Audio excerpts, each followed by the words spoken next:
Okay, the board will officially open its Wednesday night meeting. The first order of business is the acceptance of the minutes from October 18th and October 25th. What's the pleasure of the board? Also move. Second. Any discussion? All those in favor? Aye. Opposed? It's unanimous. One abstention, Madam Chair. I haven't had a chance to read the minutes yet. Okay. Abstain. 4 in favor, Jolisa and Mark is abstaining. The board, the first agenda item this evening is the class presidents from the high school. And I believe Michael Sheridan, is he the junior class president? Sophomore. Sophomore, I'm sorry, sophomore. So Michael Sheridan isn't with us this evening, but we do have the senior class president, Shannon McNamara. Correct? Senior? Yes. Right, okay. She's looking at me. I didn't know if you were the senior or the junior. And Angela Notaro is a junior, and Alan Waters, who is the freshman. Yep. And we're very pleased to have them with us this evening. This coming Saturday is the 150th celebration for the teenagers in Clinton, and Donna Merriman and Superintendent Edward Philbin and Susan Notaro have been working with the class presidents. We've had several meetings, and it's fast approaching us. It's coming this Saturday, and pretty much they gave the committee the direction of what they thought the young folks in town would like for their 150th celebration. So, Shannon, I'm going to open up to you, and you can perhaps invite the young people out there who haven't gotten their tickets yet, and how they get their tickets, and what you've got planned for Saturday evening. It's a concert with 3 bands who are, the kids that are in the bands are either currently at the Clinton High School or have graduated, and it's Orange Island, The Last Real Hero, and Boxcar Derby. And there's going to be all sorts of prizes. There's 4 gift certificates to Bertucci's, 4 gift certificates to TGI Fridays, and then there's 16 gift certificates to the mall, 8 to Hoyt's Theater, and then there's 2 Bruins tickets, and then we have a grand prize, and it's 4 tickets to the Blue Man Group in Boston, and you get a limo ride and gift certificates to the Hard Rock Cafe for before the show. And none of the selectmen are eligible for those prizes. No, sorry. It's from 8 to 12 downstairs in the town hall, and you can get your tickets by either calling the main office and talking to Libby Swetlin, or going to the main office. And you have to be a high school student and a resident of the town of Clinton. You don't necessarily have to go to Clinton High, and you can't be over the age of 20. So from your freshman year of high school to the age of 20 is the... And I think we discussed at the meeting, too, that if you were going to school out of town, if you're going out of town. that But as long as you called ahead of time, tickets would be here for you, but you can't walk in and get tickets that Yep. evening. Yep. So, it should be fun. Angela, Alan, did you want to speak to? No? Well, I mean, honestly, it's a pleasure, and I know that the board has been very supportive of all of the events that we've had in this 150th, and certainly, oh, and I forgot to mention that Michael Ward as well has been on the committee for the 150th youth celebration, and he would have loved to have been a chaperone, but unfortunately, he's the person of the year, and but he promises he's going to get here before midnight, so. Yeah, to get some pizza. So I don't know if any of the board members have any comments or anything they'd like to. I hope you all enjoy yourselves, have a safe night. Thank you. Have fun. We also have the chief with us that is going to supply us with a couple of officers for Saturday evening. And I don't know if, I think Fallon's in high school, isn't she? Is she planning on coming? Yeah, okay. All right, is there anything else you want to offer, or just, I guess, yeah, that's right, I was going to say, it's a terrific evening, and something that the town is proud to be able to sponsor for the young people, and just come and enjoy. And thank you I think this is what it's all about, and certainly having had an opportunity to meet the presidents, I can tell you I think their classmates have made great choices in choosing them to lead their classes, because they've done a great job, and they're really terrific kids, and congratulations and good luck. Thank you. Have fun. Now you can get out of the hot seat. Yeah.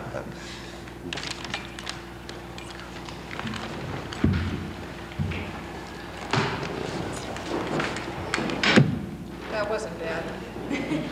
See you Saturday.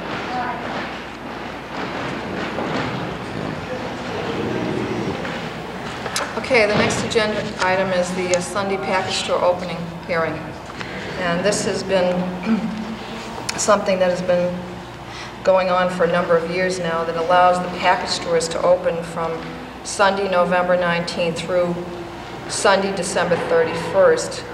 As we all know, that on Sundays they're not allowed to sell, and so this allows them over the holiday season to do that.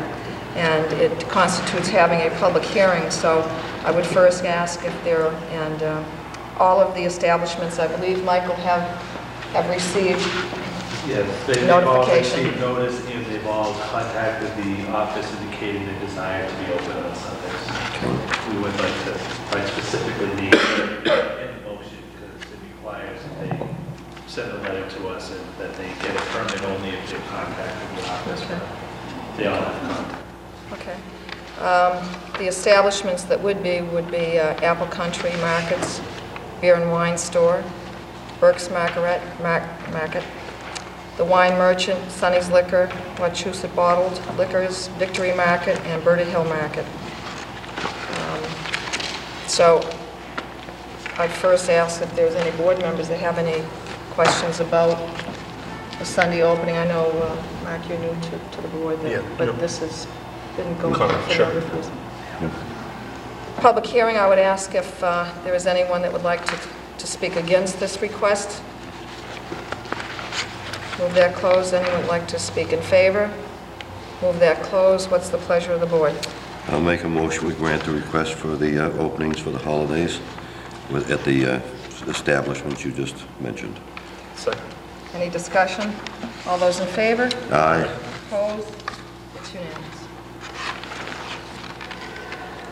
The board has a request for a second-class dealer license hearing for 1160 Main Street. Do you have 1115? I mean 715? I have 715. 7:10, so There's somebody at the door. we're running a little bit Okay, ahead of a schedule. little bit ahead, right, There's somebody okay. out at the door there. Board, I know, Oh.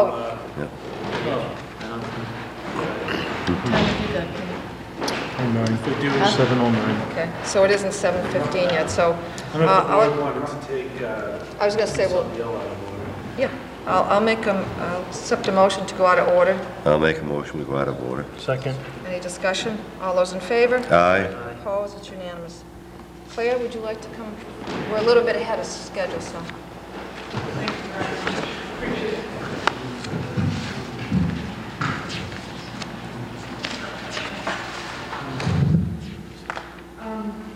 The reason I'm appearing before the board this evening is to request a review of the FY97 grant, which is through the Massachusetts Department of Housing and Community Development. This grant was specifically for the downtown and was granted in 1997, and it's been extended until June 30th of this year to allow the town to deal with streetscaping issues. In addition to the streetscape funds, the grant still contains $24,500 that's currently allocated towards the sign and facade program in the downtown, and associated costs, architectural money of $3,200. The reason that I'm asking the board to review these monies at this stage is because this grant was supposed to be closed out within about 14 months of its inception, and because the Board of Selectmen and through the Community and Economic Development Office are responsible to the state for the expenditure of these funds, I felt that it was necessary to make sure that we review them at this stage and ensure that we'll be able to spend them by the 2001 June 30th deadline. The Sign and Facade Funds is a program that's been run by Uptown. They originally were $75,000 in that item, and the initial goal was to complete 8 sign and awning projects and 4 facade projects. To date, 9 awning and sign projects have been completed or are being completed as we speak, and 3 facade projects have taken place. Other projects had to be cancelled due to their owners not feeling comfortable with the program and the amounts of money it was going to cost. Unfortunately, this has been detrimental to especially the architectural funds to the tune of about $3,500. Right now, as it stands, the $3,200 in architectural funds is not sufficient to allow the program, all of the program funds to be spent. However, if necessary, private owners could supplement those architectural costs.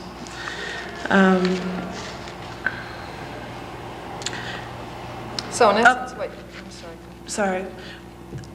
The reason the decision I'd really be looking for from the board is to whether to keep the funds in the Sign and Facade program or whether to move them to the Streetscape program. And the reason being is that Uptown, to the best of my knowledge, currently has no staff. And since March of this last year, the Community and Economic Development Office has been managing the Sign and Facade program for Uptown. With myself going on maternity leave, there's going to be a period of time whereby we cannot manage that program. And to the best of my knowledge, Uptown doesn't have the capacity to do it. I've had several pieces of correspondence with Cynthia Zergott, who's the president of Uptown, and they certainly feel that they are able to administer the program and spend these funds by the deadline. I understand that they have applicants who are interested, Jim Barrett, Brian McNally, and Bob Pasquale.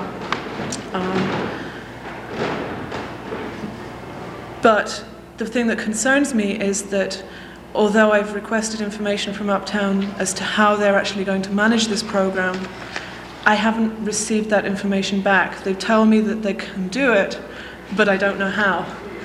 This evening I learned that perhaps they're considering hiring John Farrar as a consultant to manage the program, but I heard that through a board member, but I don't have any documentation on the fact, and they haven't really supplied me with a plan as to how they're going to complete the the projects. If the Board of Selectmen wish, then it's entirely at the board's authority to move these funds to the Streetscape. The Streetscape, number one, because of our issues with the engineering company, we still do not have a clear idea of the final costs involved with that project. It was a unit price bid originally, and so the cost of the contract goes up and down depending on measurements, etc. Unfortunately, the engineering company, despite requests since October '99, has not got correct information to us. Therefore, I predict that there's a possibility out there that we have a deficit of funding for the Streetscape. I don't know that for a fact, but I can predict it. In addition to that, based on the reconstruction that will need to take place for ADA requirements, there could be a couple of betterments involved. For instance, if a sort of 2-tier sidewalk were to be constructed at the Union Street end of High Street, and railings were to be placed along there, in order to have railings that are compatible with other railings in the downtown, the town would have to pay some additional monies because they would be over and above a basic railing. So the the funds that are in the sign and facade program right now, if the selectmen wished, you could transfer them to account for those kind of costs associated with the streetscape. It's entirely up to the Board of Selectmen. I don't have 100% comfort level that Uptown has the ability to spend the funds for the sign and facade. However, the information that they've provided me says that they are adamant that they can do it. Claire, would it be possible for us to give them a 2-week period of time to come back with, an accurate plan of how they plan to expend this money prior to the grant deadline? So for our next meeting, they've either informed you properly and you feel comfortable with that, because I'd hate to move money away from them if they really do have plans and we just haven't had the communication set up yet. Right. And if they were able to articulate the facade program of where they wanted to expend those funds, and you felt comfortable with a consultant being brought on, that the board from Uptown actually tells you, and it's not hearsay, that we could then look at, have a better informed decision rather than just move the funds tonight. Would that be something you'd be open to, or? In principle, absolutely. The issue is that I think I had some contractions today. I'm not sure whether I'm going to be around. I plan on starting my maternity leave as of the beginning of next week, because things have really hastened up for me. However, something the board may consider doing, and this was suggested to me by an Uptown board member this evening, I will be starting telecommuting in January, and between now and the end of June is a period of 7 months. Obviously, there are only 2 months between now and January. The board member suggested to me that perhaps Uptown be given until the beginning of January to not only come up with an ability to manage these funds, but also start to manage them and make some progress.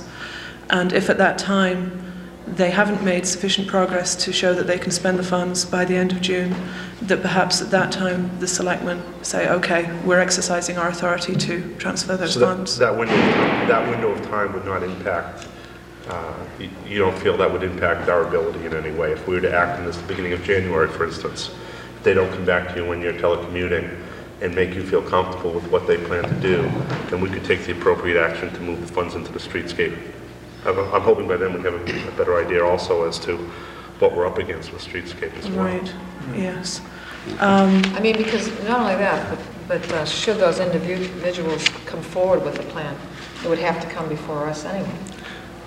That you would be recommending that they're legitimate and viable projects. Absolutely, yeah. I have... So you'd still get an opportunity to, if it was... I just legitimate. wouldn't want to move something away. I agree. I have a question. On the last page of this here, the letter from the Uptown here, they said they have 2 spots that are verbal commitments here for signs. That's Jim Barrett is interested in some facade improvements to his building. I just received an application from him yesterday. In addition to that, Brian McNally is interested in some improvements to, I believe is it the doctor's office and an apartment building at 145 Church Street? Right. And then I also understand that Bob Pasquale is interested in perhaps some awnings for his new location. Yeah. Well, I'd hate to take it away from them if they have places that it can go already. It's the last letter you have in this thing. It says that they do have people that want this signs and stuff down there. Well, why don't we do basically what Mark had recommended, that in conversation that we give till January 1st for those individuals that you so mentioned, or anyone else that's out there that perhaps may decide that they have a project that is viable for them, and they put a request in and follow procedure. And if in fact by January 1 there is nothing of any substance that has been directed before Uptown and forwarded to the appropriate peoples that would be making that determination, that come back to us, and at that point in time, we decide which direction we would take. But again, I think that would give them close to 6 to 7 weeks to be able to put something together. Is the board? Yeah, I'll make every effort to attend. They've asked me to sit on their board, and I'll make every effort to attend, if possible, not conflicting with another meeting. Sure. That becomes difficult. Their next meeting, and try and get an update there as well. Okay. That Claire, sounds I good. have a question. What's left in the fund now? Did you say $24,500? The exact figure is $24,515. Okay, and to touch on what Mark was saying, there's a 14-month, you were saying there's a 14-month time frame. Where are we in that 14-month? We're way past that. Oh, we are? The inception of the grant was back in 97, 98, early 1998. You're supposed to have 14 months from that point to expend the funds. We've Any had sort of extension upon penalties or- extension oh, upon okay. extension, mostly due to streetscape. The fact that DHCD is allowing us to continue the sign and facade program is kind of a bonus, because the reason they're giving us the extensions is because of the streetscape issues. Yeah, which makes sense if, someone's going to do work in the front of their building and the sidewalk potentially needs to be changed. They wouldn't want to put that work up first, so they're acting appropriately. And nice. Claire, I have a question. The people that back out of the program, is there any repercussion at all? The way the program was set up originally in, I think, 94, 95, there are no penalties for people who back out of the program. And that's a problem that we've really hit upon this last year. A project in the downtown that really needed doing. Unfortunately, the owner decided at the last minute that he didn't wish to go through the program because he felt that he could do it cheaper himself. The program, it's a very strange concept. Although the program essentially pays a grant of up to 75% of costs for an owner to enter into an agreement with the town to preserve the work that is done on the property for a period of either 5 or 10 years. That is what the grant money pays for. It does not supposedly pay for construction. And yet, all of these projects have to comply with Davis-Bacon and prevailing wages, which of course often sends the project's cost up higher than if it were done through the private sector. So it's a little strange. But to answer your question, there are no ramifications in place. Certainly if we were to have another sign and facade program in the future, it would be my strong recommendation to the board that there are Oh, yeah, absolutely. those measures in place. Okay, thank you. Are there any other questions by the board members? If not, Mark, do you want to move? I'd like to move that we table this until an early January meeting. Second. Any discussion? And basically tabling it with the intention that Take whoever... appropriate action. Yes, they'll have more direction where they're going. Okay, thank you very much. Any other Yep. discussion? All those in favor? Aye. Opposed? It's unanimous. Best of luck. Thank you Good very luck. much. Have you picked out names? Kind of hard, we can't give away money. You have. You going to tell us? I'm not going to tell the whole of the town. Oh, okay. I'll tell you offline later. Thank you very much. Good luck, Claire. Okay, we'll go back to our agenda. And the next item is a Class 2 license hearing for 1160 Main, doing business as R&D equipment sales.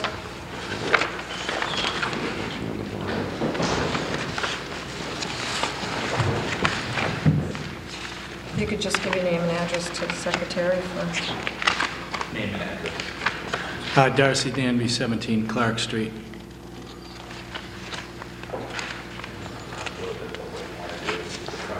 Yeah, Darcy, if you could just explain to us what you're looking to do down there. I'm sorry, I was looking at the application. I'm looking to sell used light industrial equipment, construction equipment,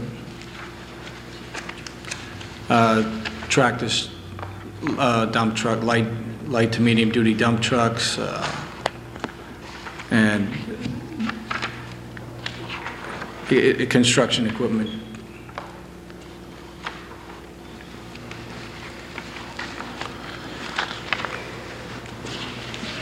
Is there any questions from the board? Yes, I have a few. I'll start from there. Darcy, say equipment, so you're not gonna have any vehicles? I'm just trying to read this real quick. What's that? Are you gonna have any vehicles on the site? No. You're saying just equipment? And Right. that's gonna be sold in the rear of the Yeah, building? everything that I'll be selling will be sold through advertisement, not displaying them. Okay. I don't want to sell a passenger car, cars.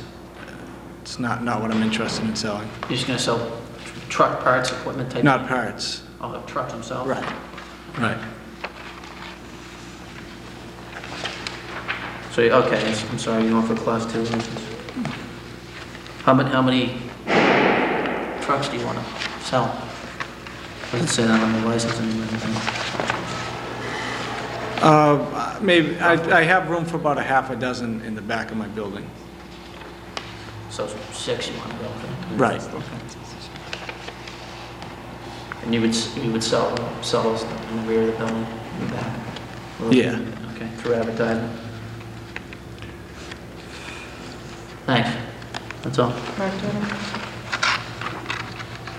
any? I wasn't paying attention, so I apologize. Did you mention how many vehicles were on the that you'd plan to sell? How many dump trucks or tractors? Yeah, approximately 6. 6.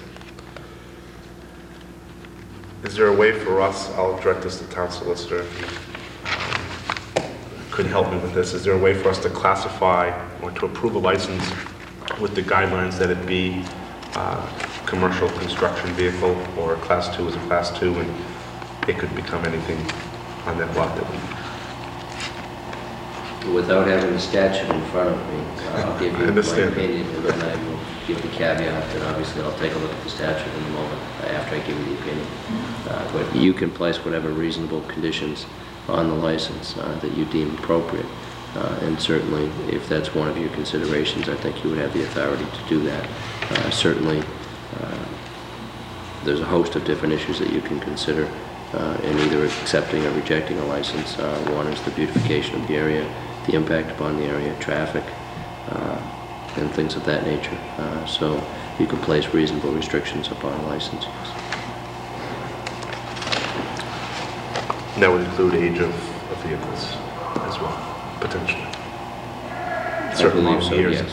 for I believe you can place the reasonable restrictions as long as you can tie it into a reason that is not arbitrary and capricious. So if you have a basis in fact for doing that, such as beautification of the area, such as impact upon the area, diminution in value of other properties in the area, things of that nature, those are all relevant considerations for a board to have in deciding whether or not to grant this type of a license. Okay. Thank you, Town Solicitor. One second. You plan on putting them all behind the fence, way away Right. from the road? Right. Nothing displayed out front? Nothing. Nothing? All right. Darcy, I understand the biggest reason for the license is the title process with the registry of motor vehicles. Right. Okay. It's costing you money right now to retitle the vehicle in order to be able to sell it. Yeah, it just takes any profit out of it. I notice you've added some value to the property at 1160 Main Street already. You just had a new parking area put in, and the building's come a long way from what it was 5 years ago. So it looks like you're making improvements to the area. Right. New fence there also, I believe. New fence, new asphalt. We have a lot of other things going on too. Just over a period of time. And because the nature of the primary business at that location, you wouldn't want to degrade the area at all. Oh, no. No, I have to deal with my wife if I do that. I know her. That's all I got. Any other questions? It's a public hearing, so obviously we have to ask for responses. Is there anyone out there that would like to speak against this request? Move that closed. Anyone like to speak in favor of that request? Move that closed. What's the pleasure of the board? Madam Chair, I make a motion that we grant a Class 2 license to Darcy Danby for a limit of 6 Class 2 vehicles. Is there a second? Second. Any discussion? Could we possibly amend that to construction, the phrase of construction vehicles? Sure. Would you withdraw your motion? I'll withdraw my motion. Withdraw the second? I'll withdraw the second. So you want me to include? Okay. Yeah. Okay. I'll make a motion that we grant a Class 2 license to include the tractors, trucks, trailers, and other construction type equipment to Darcy Danby with the maximum of 6 vehicles, no more than 6 vehicles. Second. In discussion, is that for just behind the fence and not visible? Not, yes. Right. Rear of the building. All those in favor? Aye. Opposed? It's unanimous. Thank you. All set. Good luck.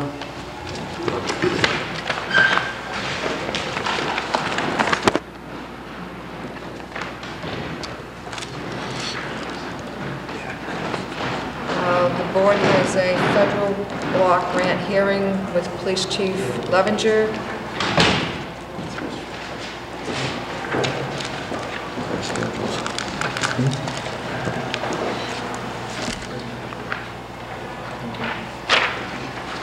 Yep. Thanks. Thank you, Chief.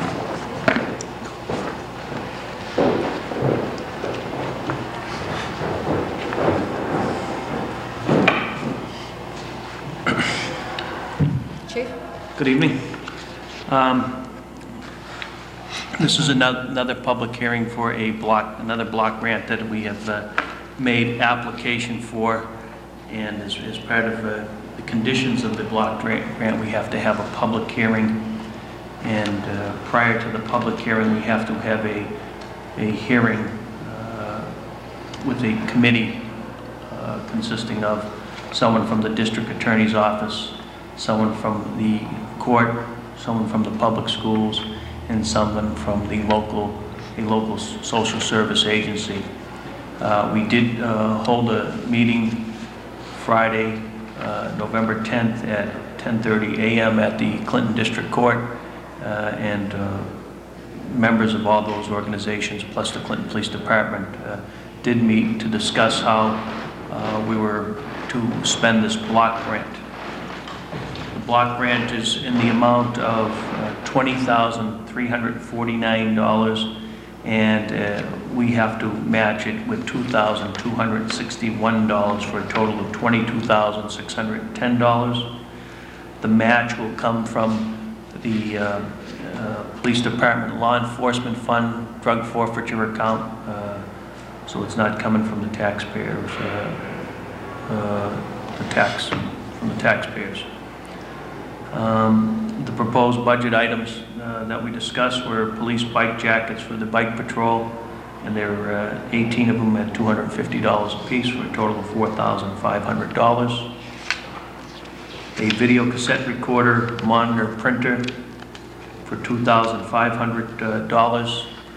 These video cassette recorder monitors is used by the detective unit. They take the films such as the extra marked or one of the banks where someone has passed checks, and they bring the film, and then they can view the film, and hopefully we can ID the person. It also has a system there where they can print a picture, and we post a picture, send it out to other police departments to be on the lookout, and we can use it as evidence, the picture of the person that's cashing the check or robbing the store, or we have one now. It's outdated. It's not giving us clear photos. It's very difficult to identify the person. So that's what the video cassette recorder does. Portable radar unit with cord and battery for $800. That'd be a radar unit that could be used in either the car or outside the car. And that would update our radar units. It's been several years since we've updated the radar units. A handheld portable metal detector, $150. That'd be left in the booking room, and we'd scan people before we put them in cells and before we'd pat them down.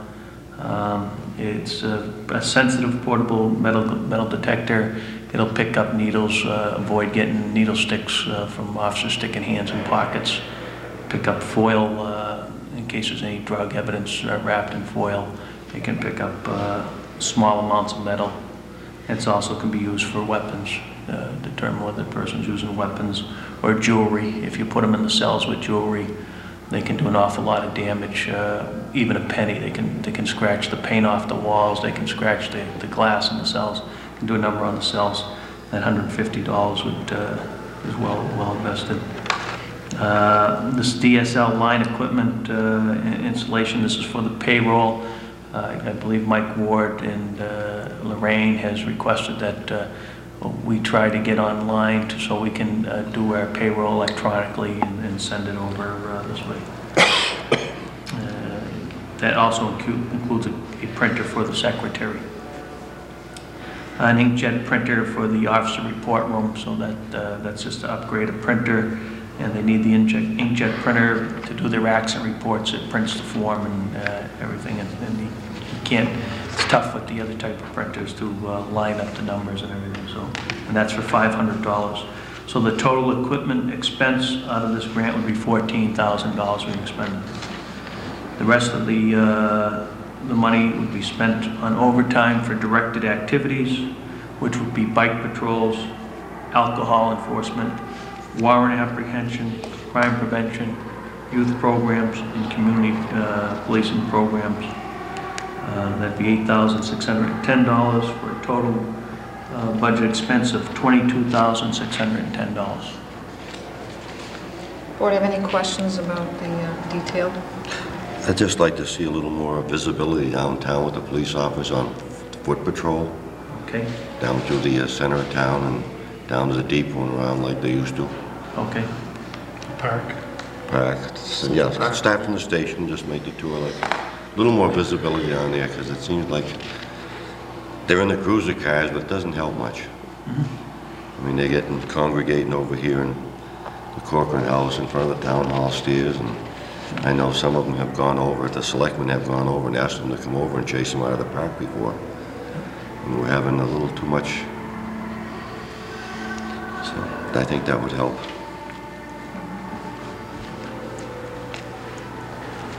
Any other questions for the chief? Mark, is the DSL line, is that something that's available now, or that's something we'd plan to order and take 6 months or so? Or? I think the lieutenant has been discussing that with Mike Ward and Lorraine. Again, I'm not too up on it. I guess it's becoming available. Yeah. They discussed trying to get us online first, I guess. Hopefully it becomes available, because that will help our businesses in town too. That's why I was asking the question. If it's available, that opens up a lot of business opportunity. Yeah, definitely. That's it. Any other questions? Well, being that it is a hearing, Mark, we'll open up for it if anyone has any discussion or anything. Pardon? I'm just going to open up to see if anyone has any comments. Does anyone have any comments on the request, either for or against? Move that closed. What's the pleasure of the board? I'll make a motion, we accept the grant money, and the matching amount will come from Mark to pay for this, of $22,610. $610, yeah, I got a line through here. $610. Any discussion? In discussion, I would just like to say that, the chief and Lieutenant Casasano have been very successful in getting these grants for the town and have done some wonderful work with these programs, and we commend you. And I know that Joe does a terrific job and spends a lot of time on grant writing, and he does a tremendous job, so Our And congratulations. he's in charge to of him. spending it, and that's Yeah. All those in favor? Aye. Opposed, it's unanimous. Thank you. Thank you, Mac. Okay, the board has a liquor license hearing. Are the individuals, the parties here?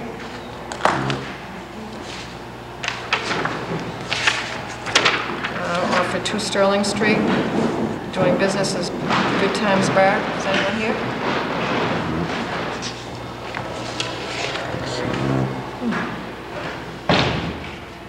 Were they coming?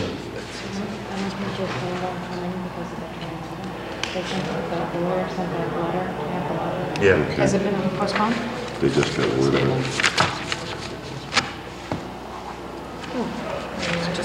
It's still on here, so I... Yeah. I know. All right. Did request it. Okay. Well, we have a... Hey, listen, I guess so. Moving right along. Moving right along. Okay. A dog complaint hearing for 49 West Street. I know Steve's here, dog officer. Steve Mudgett, busiest part-time employee we have. Yes.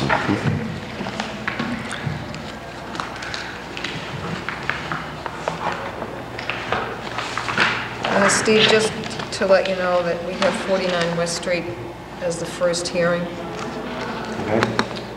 Is that okay with you? It's fine. Okay. We can make it the last, or we can make it the first. Well, it's up to you. I mean, because it's all in front of us, so you pick Well, it if you the want to way take that that you one want to. last, we can go through the other ones, I think, relatively quickly, and that one's probably going to have the most discussion. All right, so you go to the ones that you want to then. Which Okay. one do you want to go first? Why don't we jump over to Clamshell Road? Yep. Clamshell, situation where there's 3 dogs that live at the residence, 2 of which roam quite often, are allowed to roam quite often. One is a pit bull that is owned by a young teenager, which, as far as I'm concerned, lacks very little responsibility.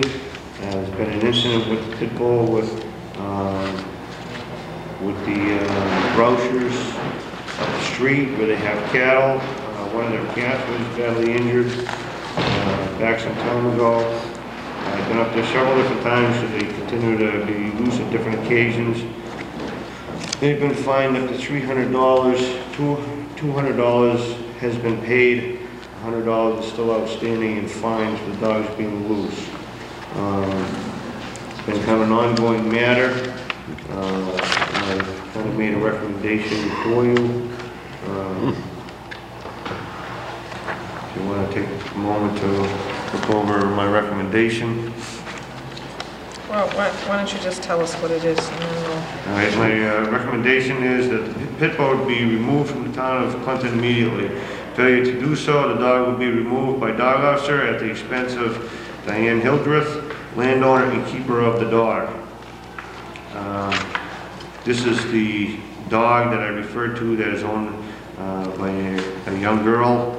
However, I told Diane Hildreth where the dog is residing at her residence and on her property that I am considering her to be the keeper of the animal. And she faces whatever fines, whatever lawsuits, or whatever may come along from whatever damage this dog may cause in the neighborhood. I have heard that this dog is no longer there. Things have quieted down substantially since the large amount of fines have been issued. However, I still feel that we should follow through with the motions just in case the animal reappears. Okay, I'll open up if anyone has any comments or questions for Steve on this. I have one. They were notified to show up here tonight, or were they not? I Yes, believe Michael has Yes, sent Michael. out notices to all these people. Okay. And just to continue with the motion, Diane herself owns a chow mix by the name of Onyx. This dog basically goes with the pit bull. It's to my knowledge, has not caused any harm to other animals in the neighborhood. And I don't find this dog to be as potentially dangerous. So with my motion, that any more complaints of this dog being loose, the same solution as the pit bull will apply. The dog will be removed from the town of Clinton. So basically, her own dog, she's threading on thin water. Any more problems, the same motion will apply as a pit bull. Steve, when was the last complaint on both of these dogs? Was it 10/17? From what you gave me here? Last complaint, There was one made on the pit bull and one made on the other one at a different time?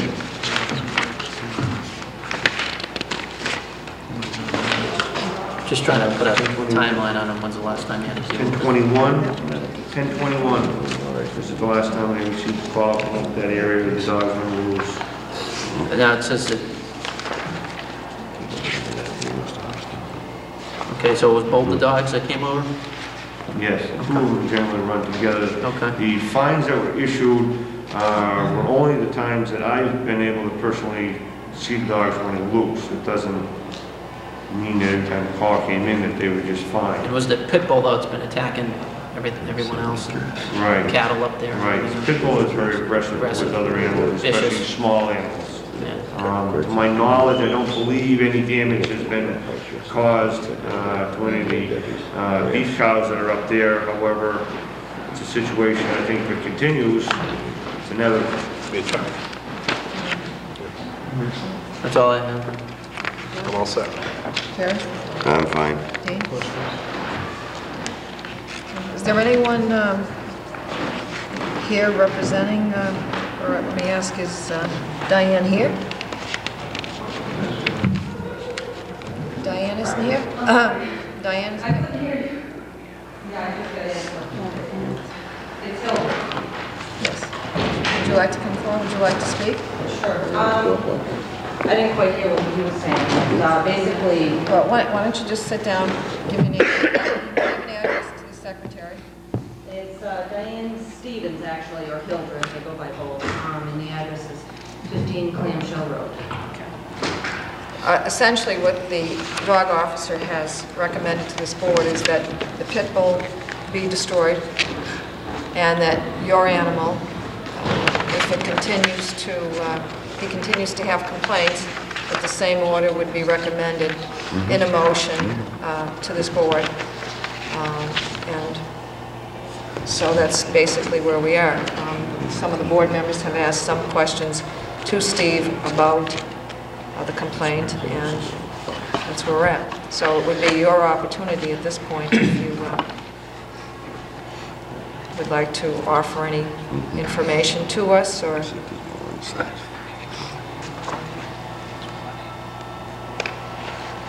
Dennis, we are in the process of swearing in the people who, the owner of the animal? Actually, the only one that the statute would particularly require would be the complainant, so the person who's ever making the complaint would be the one that would be necessary to swear. So Diane, it's up to you if you would like to address the board. Well, basically, everything is kind of irrelevant as far as the pit bull is concerned, because I guess you'd have to call the Sterling Animal Shelter and the new owners to have him put down.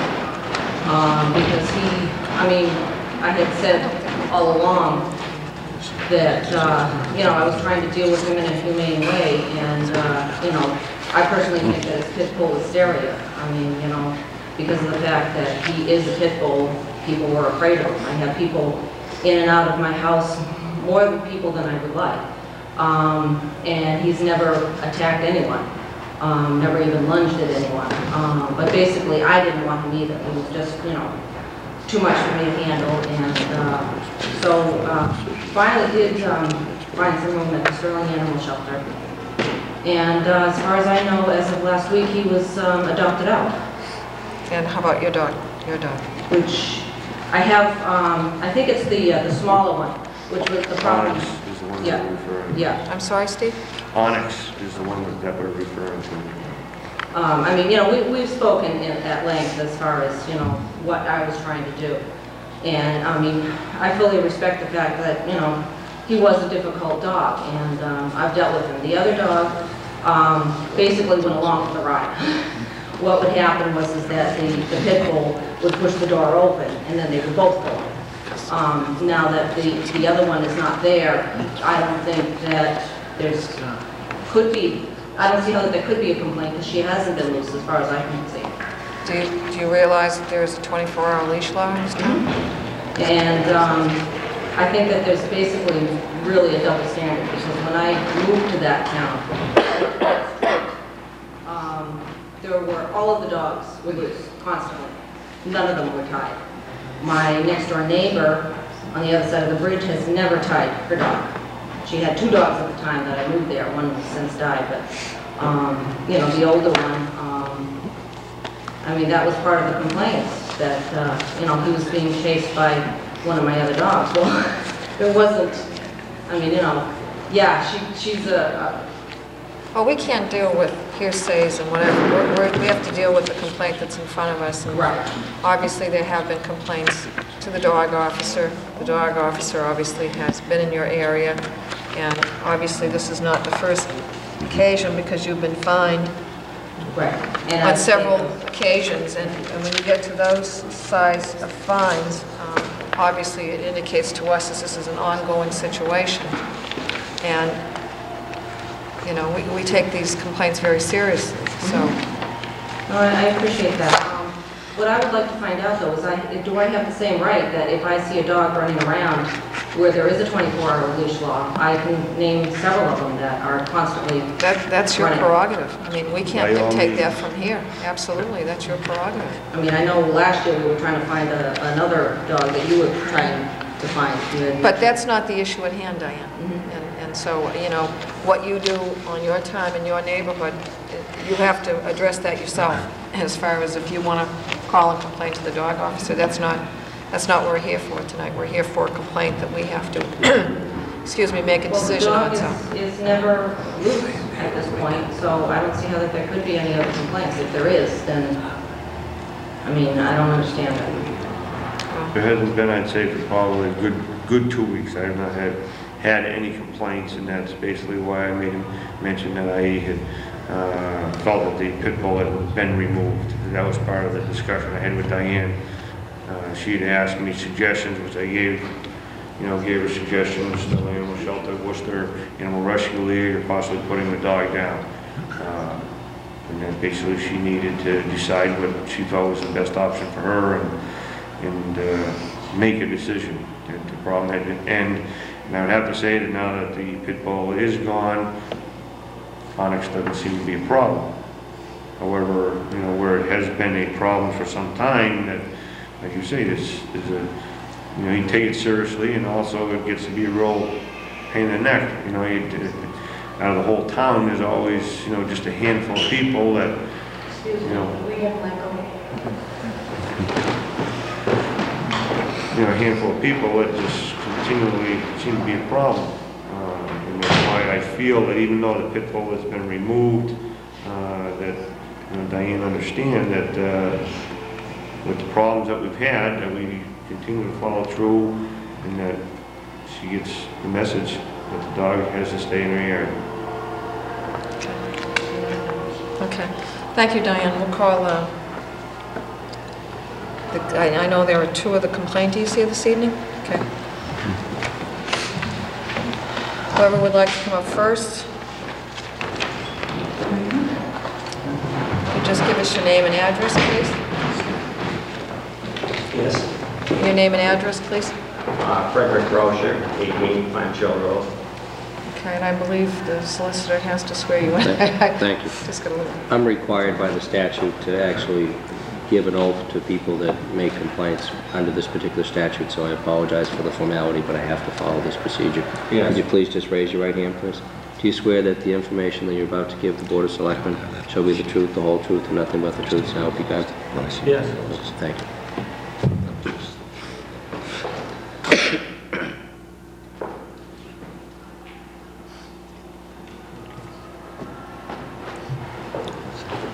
I have to meet with the Finance Committee for a few minutes, so Vice Chairman is going to take over this point on. Thank you.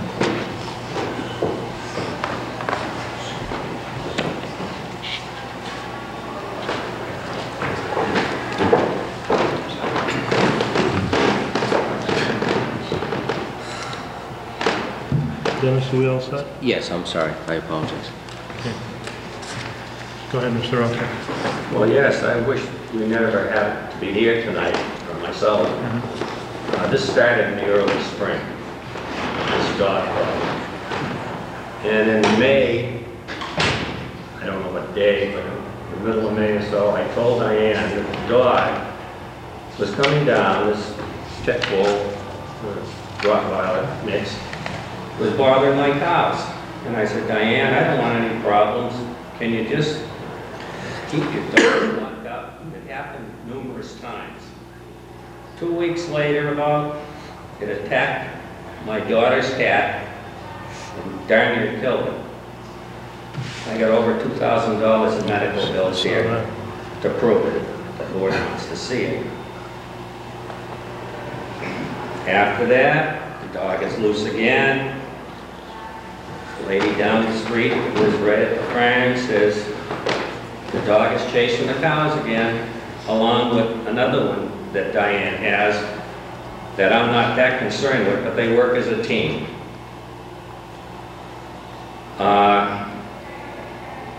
It's also attacked my neighbor's little dog, and right in the yard, started tearing him up. She had to come out and protect it. This dog is vicious. I've been in this town 65 years. I never had this problem.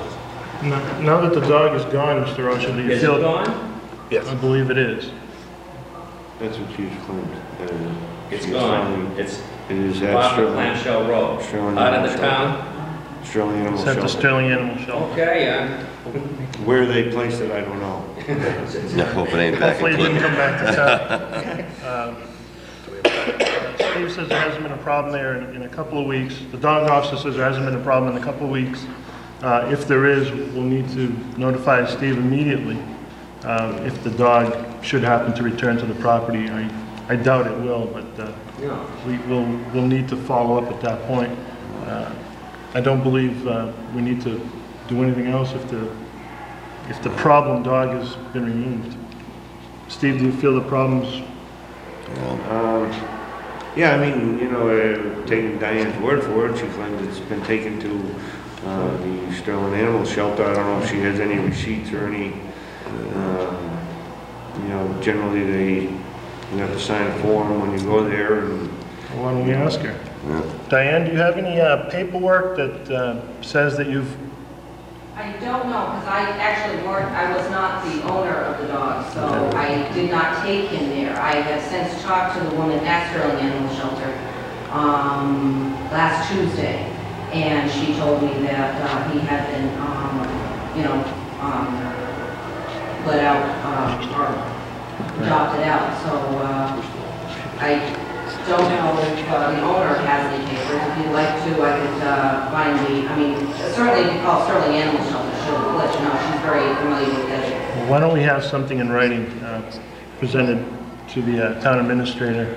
Why don't we just make a motion to If officially ban the dog shows up in town, he's banished from town again, it would settle Well, everything. Why don't we just have him removed from town, that way if he's in, they have to get rid of him. You know, he's not allowed in town. That's what I felt, just kind of followed through on the motion. Yes. The dog is already gone. They've already acted before the motion. I would go with that. So I'll entertain a motion. I make a motion that the pit bull be permanently removed from town, and also put Diane on notice regarding Onyx that it needs to be leashed and maintained on the property. Second motion. All those in favor? Aye. And opposed? It's unanimous. Okay, thank you. There was someone, That's from Orford.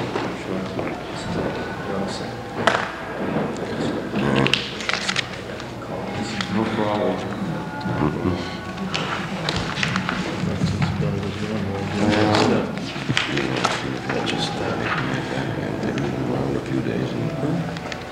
This name here sounds familiar to my highway.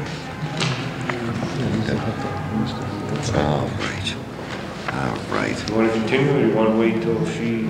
Well, no, she'd probably been there, but we can continue on. Continue? Hearing, sure. Sure. All right. Thank you. Sorry.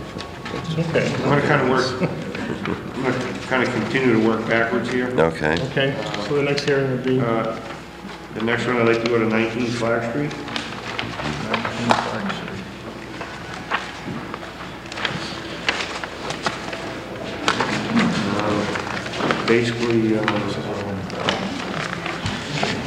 Basically, I've only had one complaint on this dog. And when the complaint came in, it came in a combination of a formal complaint with 49 West Street, 15 Myrtle Street, and 19 Clark Street. I don't feel that one complaint on a dog warrants discussion at this time. You know, anybody has a reasonable, needs to be a little bit reasonable that, you know, a single complaint on one dog, and I have not been able to, you know, to drive by stuff, find this dog, you know, barking. So, I mean, I will, as far as I'm concerned, I will continue to monitor the area to see if I get any other complaints on this dog. But at this time, I really don't feel action needs to be taken at 19 Clark Street. Do you believe action has been taken? I said I don't believe any action from the board should be taken at this time because I don't feel one single complaint and one phone call on this address and regarding this dog warrants a major decision at this point. You know, I mean... Okay, so that's going to take care of these 3 complaints, Steve? Just 19. Just 19. And then actually, if you want to go to 15 Myrtle Street, they've been before the board. They were, we had issued them to have a barking collar on their dog, which they were using anytime early in the morning and later in the evening. There was kind of, I think, a little misunderstanding that it was basically supposed to be 24-hour collar. I received, after the hearing, I received a couple more calls. I made another visit to Greg Gary and his wife, explaining that it was a 24-hour, that the dog needs to be on the collar. And since then, no more calls. And I feel, you know, the Garys are here because, you know, they're concerned about it. And they've done everything, and I think they're within reason, and I continue to stay on that. I think our action that we've taken with them is, to the most part, done the job. And the 2 calls that I received on their dog, one was at 8:30 in the morning, and I believe not, the other one was at 11 o'clock in the morning, which I don't feel is an unreasonable time for a dog to bark a little bit. Have you spoken to the Garys about that? Yes, and like I say, I haven't had, as a no call since then. Steve, could you identify yourself, sir? Yeah, John Harper, 19 Park. Okay, so did we move beyond John? Are we done with John? Yeah, as far as I'm concerned, I mean, you know, well, it's, you know, basically the complaint was barking. I've only had the one complaint. It just said it all came in on one complaint form. And this was 19, was the first I'd ever heard of any problems at this location. You know, so I mean... Is Mr. Christmas here? Mr. Chair? Is Randy here? We're going to... I'm trying to follow what... The solicitor has made a statement that since these are complaints, we should have a hearing on 19 Clark, 15 Myrtle, and 49 West is also the same complaint, or dog, or... Right, all 3 came with the same list of people that filed a complaint were against all 3 dogs. I'm not trying to prolong anything for anybody, but under Chapter 140, Section 157, it does indicate that when somebody makes a complaint in writing, that it uses the words that the board shall investigate and shall examine under oath the complainant. So just in the abundance of caution, since everybody is here, maybe the prudent thing to do would be just to hold the formal hearing, but if your recommendation is just an admonition to the dog owner to comply with the bylaw, then that's fine. But I think we should at least go through that process since they have filed a written complaint under the statute. Yeah. So what do we need to do? What's next? What I would probably do at this point would be maybe to invite the complainant up to the table if the complainant would like to give any testimony to the board. If the complainant is not here, then I think you could just go through the regular procedure, which would be to ask for any public comment and then call for a vote. Who's that chair? Yeah, the complainant did call the office indicating that because of employment, he was unable to be here for the hearing. The Clark Street dog was put on the list because he indicated the dog isn't a problem to West Street, but when the Clark Street dog barks, the West Street dogs start barking as well. So it's kind of like a domino effect. So it keeps going back to I guess the hearing distance of the dog as to what gets them going. So that's why this gentleman is here from Clark Street. So it really, the neighbors, the abutters of the complaints are on West Street. It just apparently this Clark Street dog, when it barks, it gets the West Street dogs riled up. So we don't have the complainant here for 19 Clark Street. Right. Excuse me, couldn't it be the other way around? Yeah. West Street dog barks? Where that goes? Sure, I'm just conveying what that gentleman called. There were several people that filed complaints, so I don't know if any of the other ones are there. If anyone here that has signed that, oh, this woman here, there is a woman here. There was a main complaint, and then there were several that signed on the bottom, and I guess one woman is here that has signed on to that, So we'll ask that woman to come forth and state her complaint.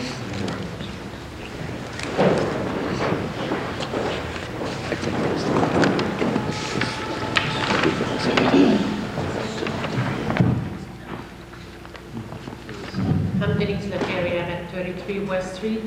My only complaint is on the dog on Actually, West before you get started, I just have to follow the procedure of the statute. Could you just raise your right hand, please? Do you swear that the testimony you're about to give the Board of Selectmen shall be the truth, the whole truth, and nothing but the truth, so help you God? Okay, thank you. The park at the Myrtle Street, I know it must have been on the petition that I signed, but I'm not really aware of those. The one that I know is on the West Street side, which is enclosed. It doesn't get free, but it barks constantly. It's very annoying, very disturbing, and it's probably just because the dog is left unattended all the time. And that's... But do you have any issues with this Clark Street dog specifically? No. Okay. Not personally, no. I think it's more Randy on the other side, like it said. He's in the middle of both. We're on the other side. Okay. So I think we may invite you to come back under the West Street hearing. We just wanted to take testimony on the Clark Street. That was on the other Clark Right, Street? yeah. But it's all part of the same complaint. Yeah. Clark That's murder. why, because I mean, that is It's confusing now. Yeah. Oh, I'm confused. It's got confusing. So we can close the 19 Clark Street complaint because we don't have the complainant present. Or you might want to just ask if there's any other public comment, just in case anybody else has any other public comment. Any public comment on the 19 Clark Street complaint? Dog complaint, dog issue? There's none. So we need to make a motion to... Dino, I'd just ask that in the future, if you do ever have a complaint, out of respect for the town hall, please don't bring your dog in. That goes for anyone in the community. I'd prefer not to see dogs in the selectmen's chamber. I can respect that, but... entertain a motion to close the 19 Clark Street complaint. Is that the right terminology? I'll make a motion, we close 19 Clark Street. Second. All those in favor? Aye. Aye. Opposed? There's none. That's unanimous. Okay. Next would be, Steve? Myrtle. 15 Myrtle? 15 Myrtle Street. Okay, I'll let you want me to take over? Sure. Well, I got a little confused when we get into this I other just on the bit. Clark, I knew that was going, okay. Okay. Okay. Thank you. 15 Myrtle Street, we started to touch on this. I've been, since the hearing that we had on the Gary's dog, things were good. Of course, it was a trial period, so I received 2 more phone calls, which I went back down. I spoke to Greg Gary and his wife, and let them know that the caller is more or less a 24-hour deal, not just kind of early morning, late evening. You know, the dog, at my time was down there, the dog did have the collar on that they purchased, so I know that they bought the collar the dog was wearing at the time I was there. And they were straightforward with me and told me that, you know, during the middle of the day they tend not to have it on it constantly. So I explained to them that if they can get back before the board where they already been in front of you people, that they may have a harder time, that the call needs to be on 24 hours. Since that time, I haven't had any more calls on 15 Myrtle Street. At this point, I don't think this warrants any more action, because I think 99% of our problem is the last area. We squelch the noise at that location, and pretty much any minor barking occurrence, you know, may dissipate. I think there's got to be, throughout these hearings, there's got to be a little bit of, during the day, a little bit of reasonable, I mean, all day long. I mean, basically the hours are not before 7 in the morning, not after 10 o'clock at night. You know, when I receive a call at 8:30 in the morning, or I receive a call at 11 o'clock in the morning, or I receive a call at 2 o'clock in the morning, unless a dog is, or an animal has been constantly barking for hours on end, which does kind of apply to 49 West Street, these other 2 dogs certainly it doesn't apply to. So I mean, so it's kind of a discretion thing before the board, but I feel that, you know, a bark or 2 does not warrant any further action than what we've done at this point. And I think the Gary's been more than cooperative. You know, and they've done everything possible. It's just basically if their dog barks once or twice, I get a phone call. And they do understand that the caller is now to be on 7/24. Right. Since I spoke with them last, I have not received any more calls on Myrtle Street. Steve, what was the last date on the Myrtle Street complaint? It says 8/16 hearing that we issued that they purchased the bark collar, the one I'm looking at here, and then 9, 10. That's West Street, yeah. West Street. Yeah, I mean, 10/15 would be the last, that's when... Oh, yeah, 10/15, yeah. 10/14. And that was at 7:35 a.m. But Mr. and Mrs. Gary have been notified by you that the call is to be on a constant... That's when they received a visit from me. You know, explaining that basically they've been before the board, that the board made a decision that the dog is to have a barking collar, and that means 24 hours a day. I mean, because I would think if, you know, obviously it would be confusing for this animal if you're putting it on, taking it off, putting it on, taking it off. Confuse me, Madam Chair. You know, I mean, it's... So, I mean, I know there are several people who have signed, well, the complaint I'm looking at has 3, so I guess we're on 15. So, are there any individuals who signed this complaint that want to come forward on the Gary's dog? So there is no one who signed this that's here to speak of that.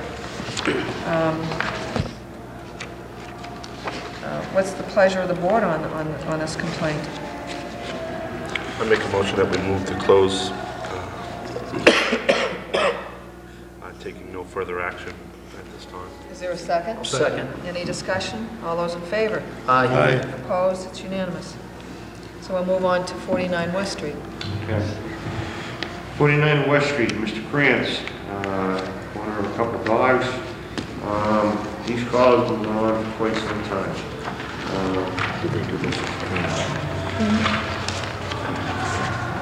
The majority of the calls,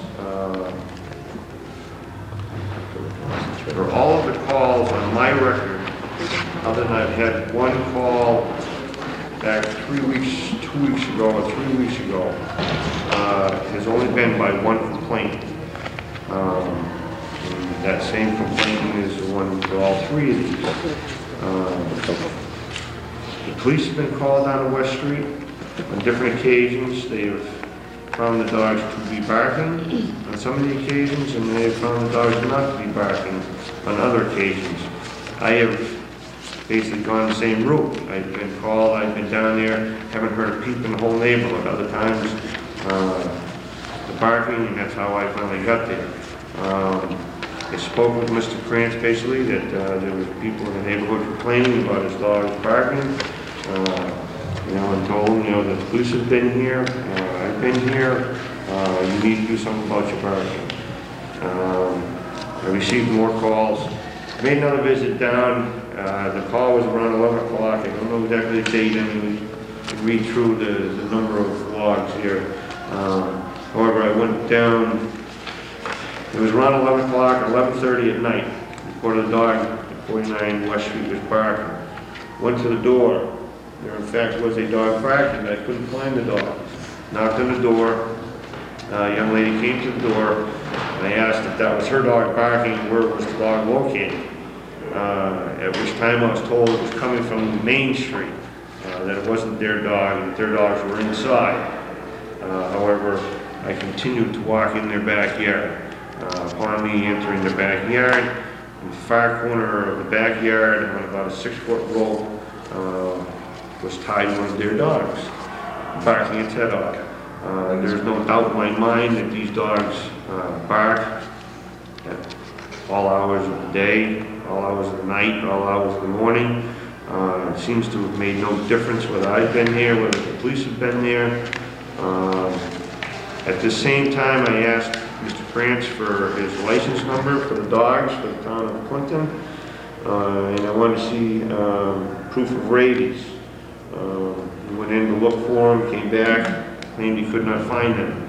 I explained to him that I wanted to hear within 24 hours. I wanted his license numbers for the dogs and who his vets were in their current rabies. To date, I have not heard a word from him. He was issued a letter on October 16th. Dear Mr. Krantz, for the decision about your dogs constantly barking, I asked for their Clinton dog license number. At this time, you could not produce their number, and you never contacted me regarding this matter.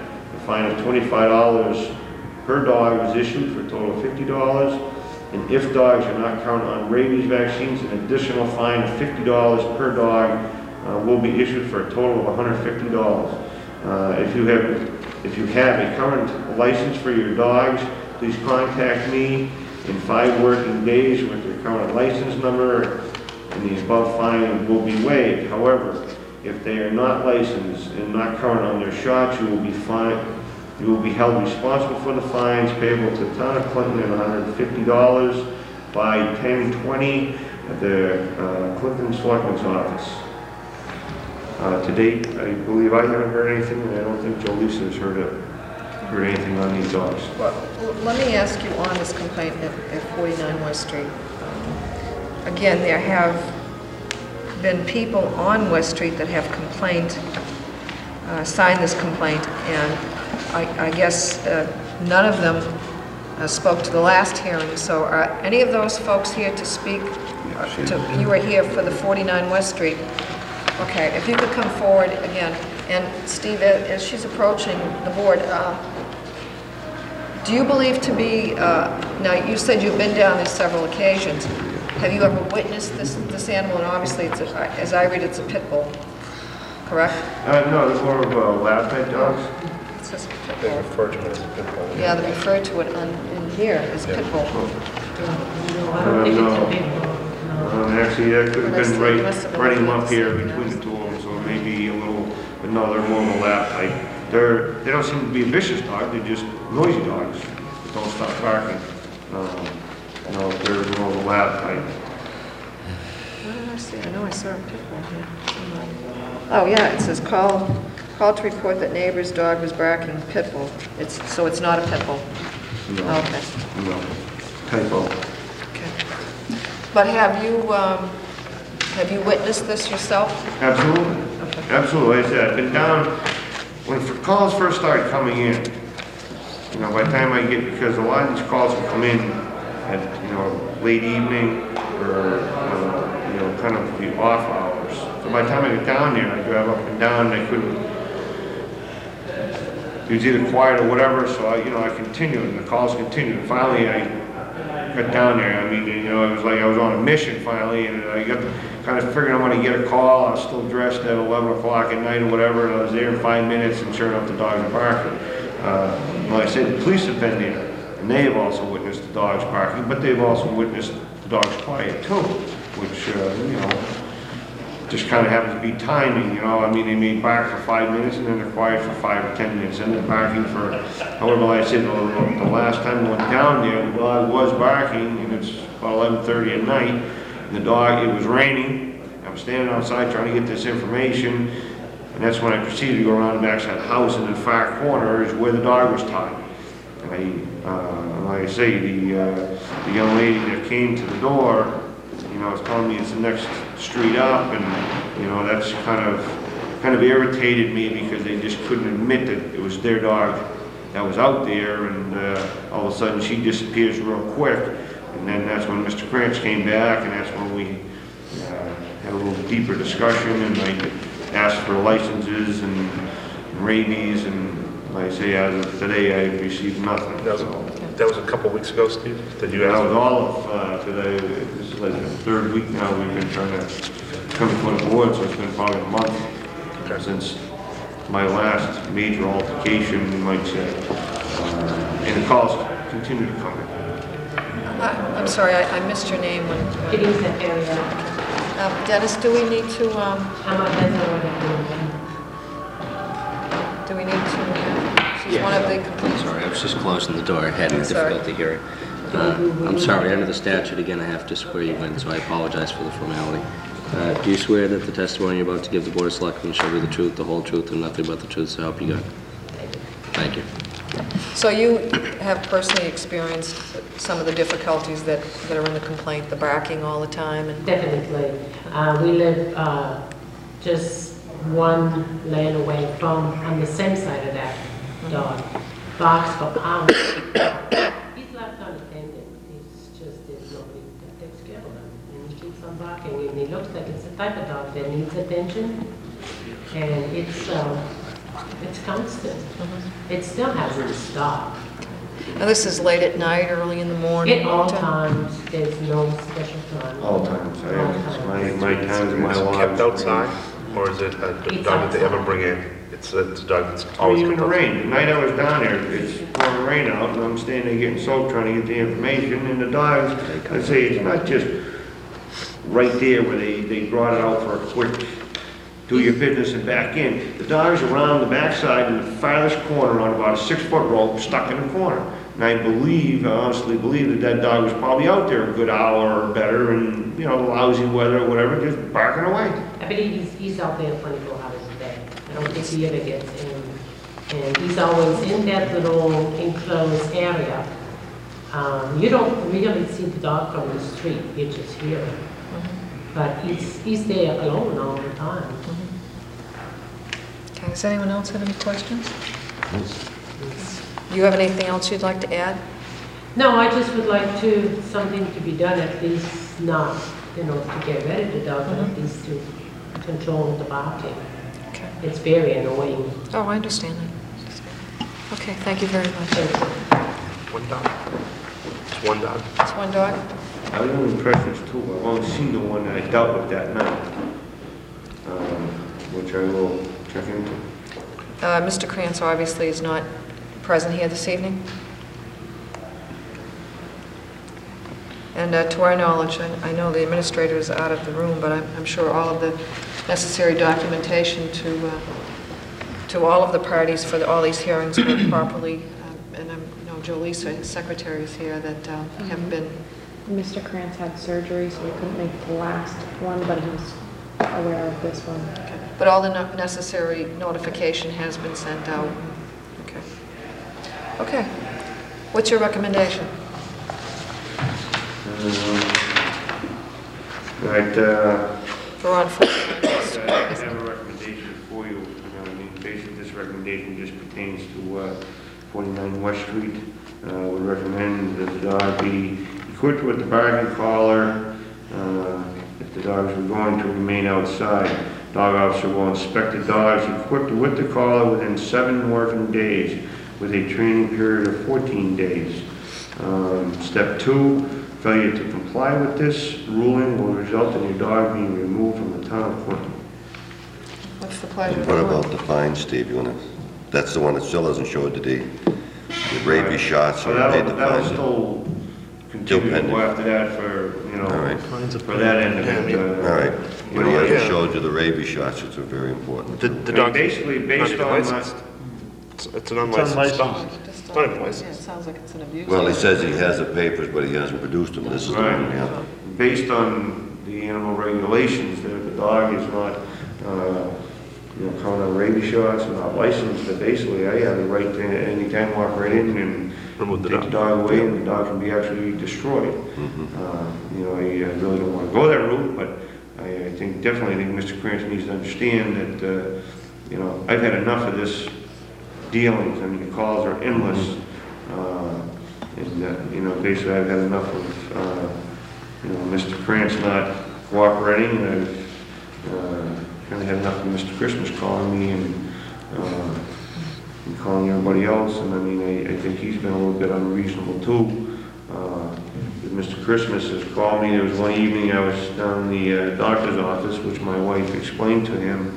I was at the doctor's office, but I would be down as soon as I could. I received, during the time I was in the doctor's office, after she spoke to him, I believe it was 7 calls on 10/4. Yeah, at 6:30, I had a doctor's appointment at 6 o'clock. My wife spoke with him. I received a call at 6:38, 6:40, 7:21, 7:22, 7:39, 7:40. You know, Mr. Christmas has kind of, you know, threatened myself, threatened Jolisa. You know, he's going to take legal action. You know, I mean, we have followed the course by coming to this board. You know, a formal complaint was filed. You know, just a matter of getting everybody together and getting here. You know, doing the best we can. I understand that, you know, a barking dog can become very irritant. I kind of take exception to the fact that this is the second hearing now he has filed a formal complaint on, and has not been able to find the time to show up himself. So apparently it's not enough importance to him to even show up. You know, most people, you know, when they file a complaint, they make certain they're here, and most people that own the animals make certain they're here. And, you know, it's the second time I've had to come before the board, basically fighting for an individual that wants to harass me, harass other people in the office, and then not bother to show up and sit before you people. Well, I mean, I do believe, and obviously we have a woman who resides on West Street, that we do have a serious problem there. Oh, absolutely. And I respect the fact that Problems, yeah. she's come forward. And I fully understand what you're saying about Mr. Christmas, and obviously looking from your log, and Mark and I were just commenting on the hang-ups in a very short span of time. Borders on harassment. I mean, it certainly borders on harassment. And again, as we've said before, you are a part-time employee. You are not a full-time employee. I know that in the time that you've been employed for the town of Clinton, you've always been there for us, and my understanding, we've had very few complaints, if any, of any substance about how you conduct yourself on your job and how well you do respond. It's probably one of the hardest jobs in the world. And it becomes even more difficult, Steve, by the fact that you're not a full-time employee, you're a part-time employee. And you certainly try to do the very best that you can. So we certainly do not appreciate the fact that someone is, as Mark says, borderlines on harassment. I mean, you're doing the best you can the time that you have to do the job. And I know that you go far beyond a part-time employee and that you put an awful lot of time into this. So on behalf of the board, we congratulate you and respect you for the job that you do for this town. And you certainly shouldn't have to tolerate or put up with that type of harassment. And again, this is the second time that this gentleman has filed a formal complaint and has not come forward. I know from my perspective, it's not going to prevent me from acting on this because we do have a resident in that area, and those people do, if for nothing else, the woman that is here this evening, she deserves to have the issue addressed for the dog that she's complaining about. So having said that, I just feel again, and I've said it before, you have one of the most difficult jobs in the town of Clinton. I mean, I'd like to make one other point too. A lot of time when people call, they're going to get my machine, and nobody in my family is allowed to answer that, answer my telephone basically because of, you know, generally most people are very decent and reasonable. But my oldest daughter, which is only 7 years old, you know, has been confronted with a couple nasty individuals with foul language and everything else, and ever since then, that's when I went to the answering machine and what have you, and I do not allow my children especially to answer the phone. So chances are you will always get my answering machine if myself is not home, or if I'm home and my wife or whatever. But other than that, you'll always get my answering machine because I will not let anybody else in my family be harassed or tortured by anybody calling for dog issues. You know, if it's important enough, they will leave a message and situations will get handled. But if it's not important enough and they don't want to leave a message because they're upset that they got my machine, then it can't be important enough. So I just like to make that. Okay, well, we'll move the hearing closed, and what's the pleasure of the board? I'll make a motion, we go for the caller, and you'll just have to, you still have to go down a little bit and make sure he does it, but Well, I think would you like to make your motion with the stipulations that Steve said, that be notified, and that be notified within 7 days, the caller be on before 14 days, and he adhere to. Okay. Well, then he would adhere to all of the provisions that the dog officer said. Madam Chair, I'd like, if possible, Jerry, to have that amended to reflect, if unable to produce a dog license to the dog officer within 7 days, the dog is to be removed from town. Fine. I'll amend my motion to include that. And then follow the caller. Yep, the caller. All of the procedures that the dog officer set forth. Is there a second? Second. Any discussion? All those in favor? Aye. Opposed? It's unanimous. Thank you, Steve. Thank you very much for your time.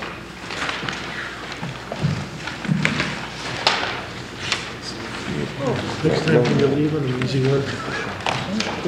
Next time when you leave on an easy one. 3 complaints are all about the same.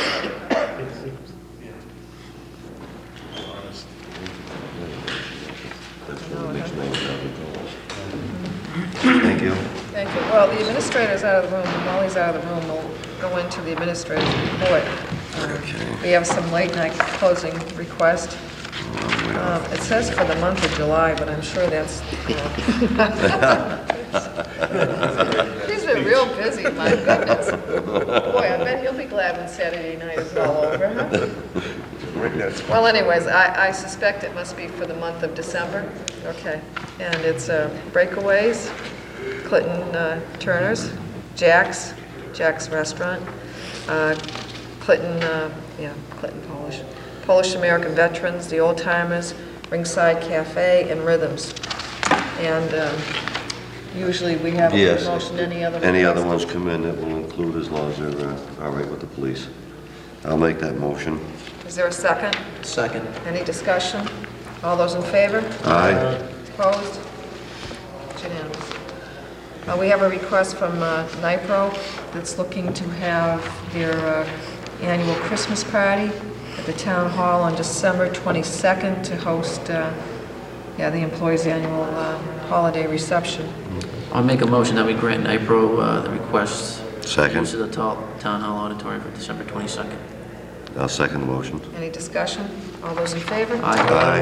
Opposed? It's unanimous. The Lancaster Coffee House is requesting use of the town hall on Saturday, January 13th, from 4 to 11 p.m. to host an Eddie from Ohio. Proceeds from the show will go to the Town of Lancaster World War II Memorial Fund. I guess I would ask again, and I'm sure I didn't ask, but is December 22nd okay? Was that open? I was thinking the same thing. Yeah.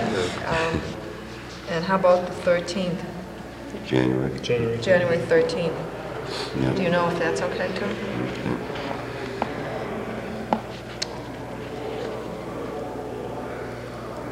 What's the pleasure of the board? I'll make a motion to grant the Lancaster Coffee House the use of the town hall to rent the town hall January 13th. Second. Any discussion? All those in favor? Aye. Opposed? It's unanimous. I think I hear Michael out there, so I don't know if we'll just wait a few minutes. Actually, I was going to say, can we take a 5-minute break? Sure. And Love to. reconvening. Love to get out of this chair for 5 minutes. It's getting kind of long.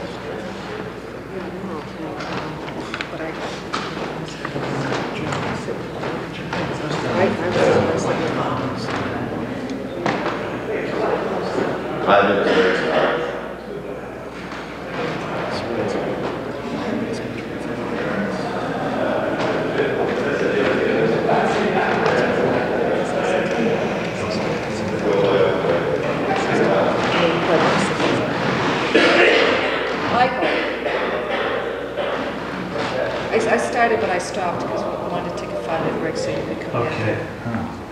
You didn't get this, did you? You didn't get this? No. Because But there's been some issues transpired as a talk about art. That's what I know. Yeah, it might be. yeah, it's good.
We're been asked by Breakaway Billiards.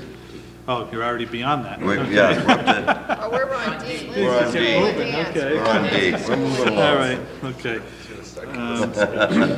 We done that? Well, we didn't want to hear your speech for what was said. Okay. Lindsay Stockwell from Lindsay School of Dance is requesting use of the town hall for Thursday, June 21st and Friday, June 29th, June 28th and June 29th to host a dance recital. She's asked just to back those dates back one day. I think it's the 27th and 28th instead of 28th and 29th. Those dates are open? Yes, they are available. I'll make a motion. I'll make the motion, we grant the request for June 27th and June 28th, 2000. Is there a second? Second. Any discussion?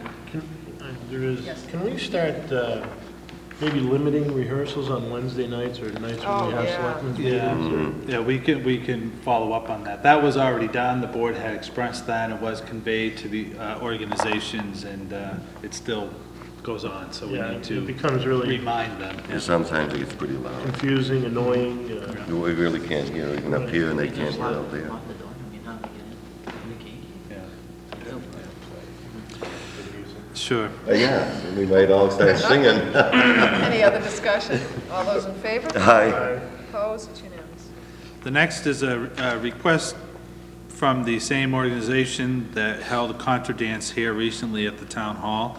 It was a successful event for them, and they enjoyed the building. They would like to do this on a regular basis, asking for the last Saturday of each month for for the year 2001. For every?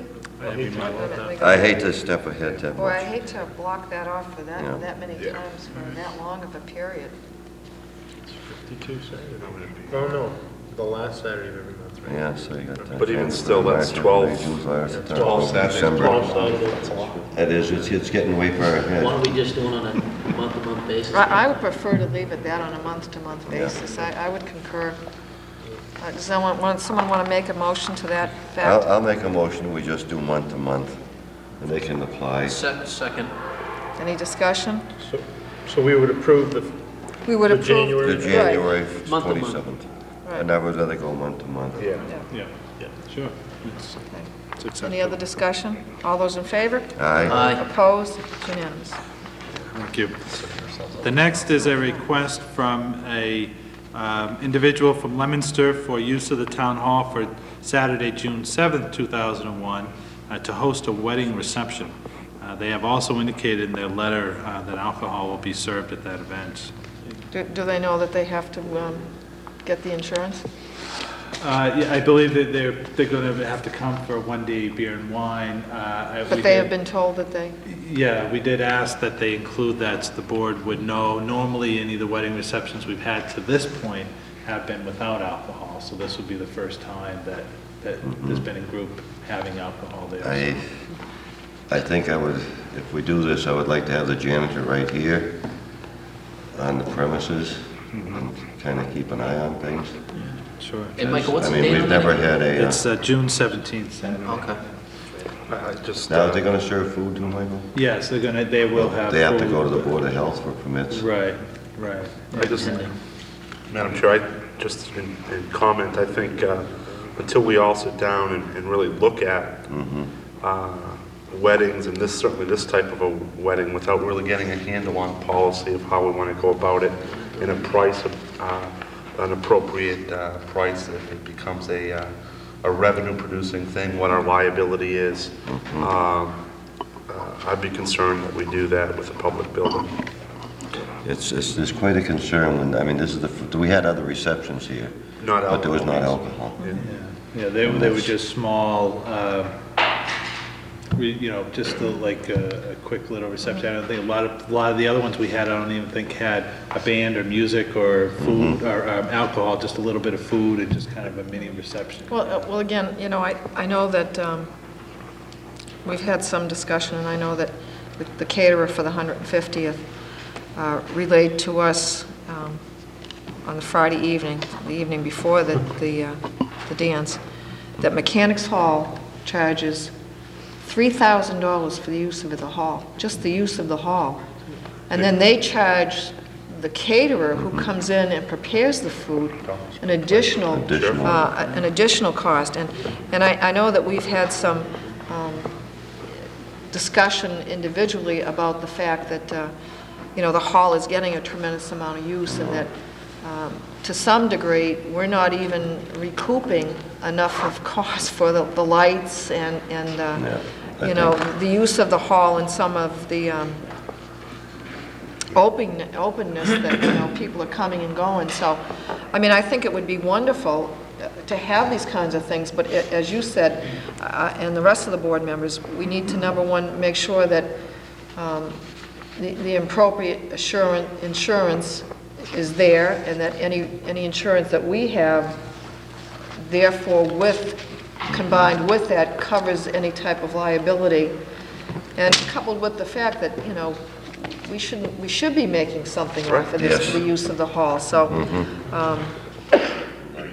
even serving and then taking care, I would rather see a custodian right here too, to keep it. And I think that's absolutely right. It's just. But I would hate to, to have the girls' plans go off. But I think there's too many open questions there that have been raised, and I would concur. I think we really need to get a tighter reins on this.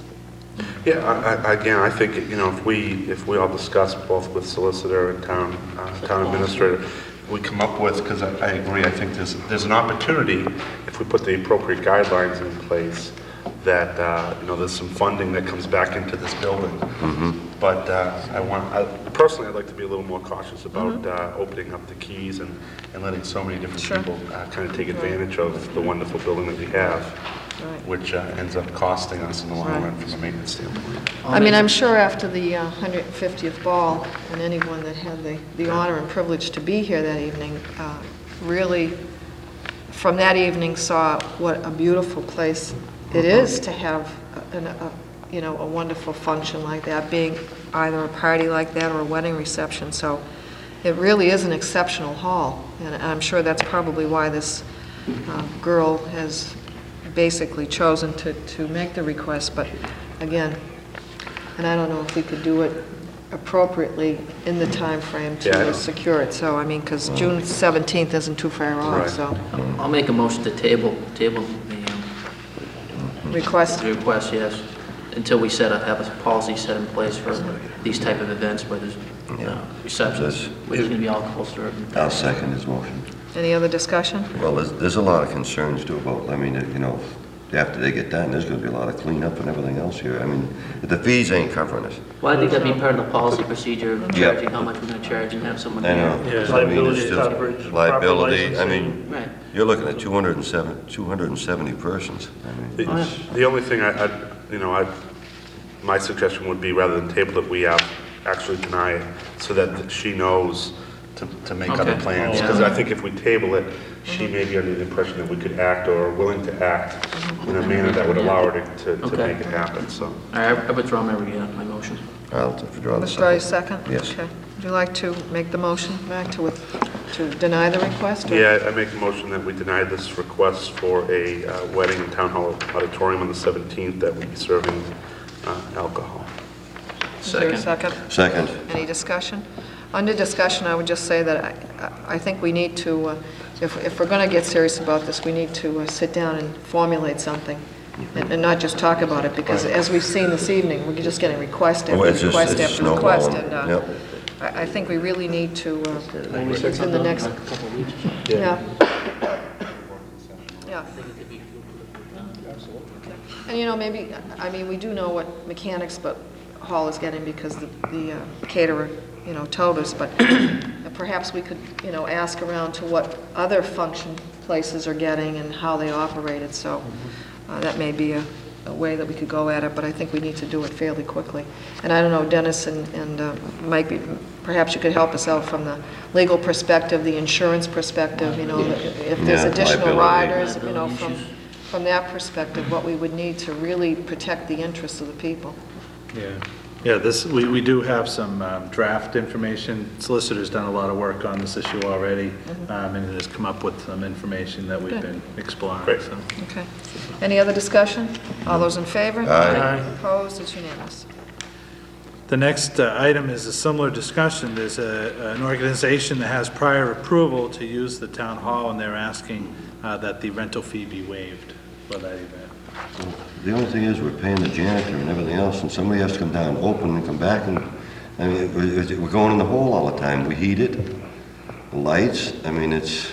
We can't waive. I wouldn't. I make a motion that we deny the request to waive the rental fee. Second. Any discussion? All those in favor? Aye. Opposed? It's unanimous. It's a necessity, we're not making I know. Yeah, just covering the costs. That's it. I mean, if it's covering the cost. It isn't. The next item is a request from the Clinton High School to again conduct a bonfire prior to the Thanksgiving football game. They're asking to do this on Wednesday, November 22nd at the high school grounds at 7:30 p.m. I'll make a motion that we grant the bonfire request. With the firemen, Right, they'll need a permit from the fire yes, department, and they'll be and there. they'll probably have a truck there. Right, yeah. Second. Yep. Any discussion? All those in favor? Aye. Opposed? It's unanimous. The next is a request from the Clinton Lodge of Elks to conduct, permission to conduct a raffle to raise funds for a monument to be erected at Woodlawn Cemetery to honor deceased members of the organization. What's the pleasure of the board? I'll make a motion, we grant the permit to the Clinton Lodge of Elks. Second. Any discussion? One abstention, Madam Chair. Also here, as members of the Elks, I think we may be in conflict if we were to vote on that. The only question I have, what is the raffle? Do you know? Geez, I don't know. I didn't know, like, if they were selling... New Jag or something? Well, just to give them a plug, that's all. I was just curious what it was. You don't I know? think I don't have to. Okay. It should be, they have a subcommittee that's been working. Oh, okay. It'll be going up in the cemetery in honor of all prior deceased elves. So, it looks nice. I can tell you that. Yeah, I just didn't know, as Dean said, if it was a new car or... Yeah. Okay. Do I have a motion? I think you made a second, yeah. Okay, and then everyone on this side just kept saying they couldn't vote on it, right? Yeah. Okay. Yes, that's it. All those in favor? Aye. Aye. 3 in favor, 2 are not voting. The next item is a request for a raffle permit for the Ancient Order of Hibernians to raise funds for their organization. I'll make a motion, we grant the request. Second. Madam Chair, I abstain. Okay. All right. You're in that club too? Do you know what the raffle is? Seems like we just... I want to know one thing. Are you just members of these? If this is the raffle that we ran last year, it's usually a trip to trip to Ireland. Ireland. Yeah, Oh, it's a trip to wow. Ireland. It's usually drawn on the day of the Leprechaun Parade, I believe, at the Irish dinner at the Elks. All those leprechauns there, how do you know who's who? Yeah. So that one I do have a handle on the grand prizes. Oh, okay. Oh, that's good. Okay. All those in favor? Aye. Opposed? 4 in favor, Mark's not voting because he's a member of that too. The Is next... there any club in town you're not a member of? Just those two. The next item is a request from the Clinton Holiday Pops Concert Committee to be granted a one-day beer and wine license for the concert to be held at the Town Hall on Saturday, December 9th. I make a motion that we, December 9th? December 9th. December That's 9th. another computer error. It's like last night. I second the motion. Any other discussion? All those in favor? Aye. Opposed? It's unanimous. The next I is... see, just one second. I see Mr. Sargent's on that. How many committees do you serve on? Yeah. I'm on a couple. The next item is... Mike, how many committees are you on? I don't know. 17? 20? I'm just, no. Lose track. The next item is a request from the Holiday Pops concert as well for a donation from the Civic Fund to help offset the cost for their event. The selectmen generally do a donation. Currently, there's $3,500 in the account. There hasn't been any expenditures in this fiscal year at this point. What did we give last year? Mr. Sargent, $1,250. With the board? I'll make a motion. Give the same as last Same as last year. Second. Any discussion? All those in favor? Aye. Opposed? That was $1,250? Right. Thank you. There are some old and new business items. I don't know if the board wanted to go through some of those. Sure. Well, we did... I see another computer error. We did the downtown sign facade project. Yes. We have a letter from Uptown. Yes. I think that's an issue. I mean, a lot of the items they're requesting answers on, it's part of the discussions that town council's having with the engineer and the contractor. I know Selectman Elworthy is on that board and perhaps can maybe try and convey the situation for us if they want to meet. I mean, it's up to the board if they want to meet, but we really don't have a lot of answers to those questions right now. Right, and that's the message that's been given back to us now. Nothing to the fact that we're still working in Boston with engineering firms and the attorneys and whatnot, so. Okay, good.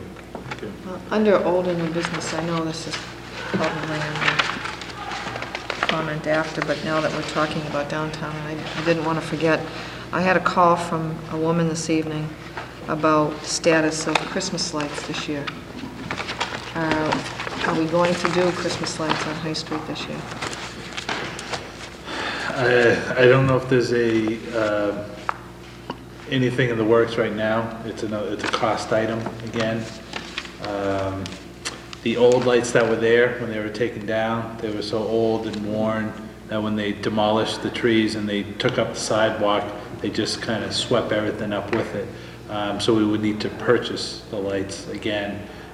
So there was a concern, the cost. And the other issue is now that they used to be put in the trees, now that the new trees are lower, whether or not there would be vandalism. Before they couldn't be reached when they were up higher. But the biggest issue is the cost. It's not something that has been budgeted for at this point. Could we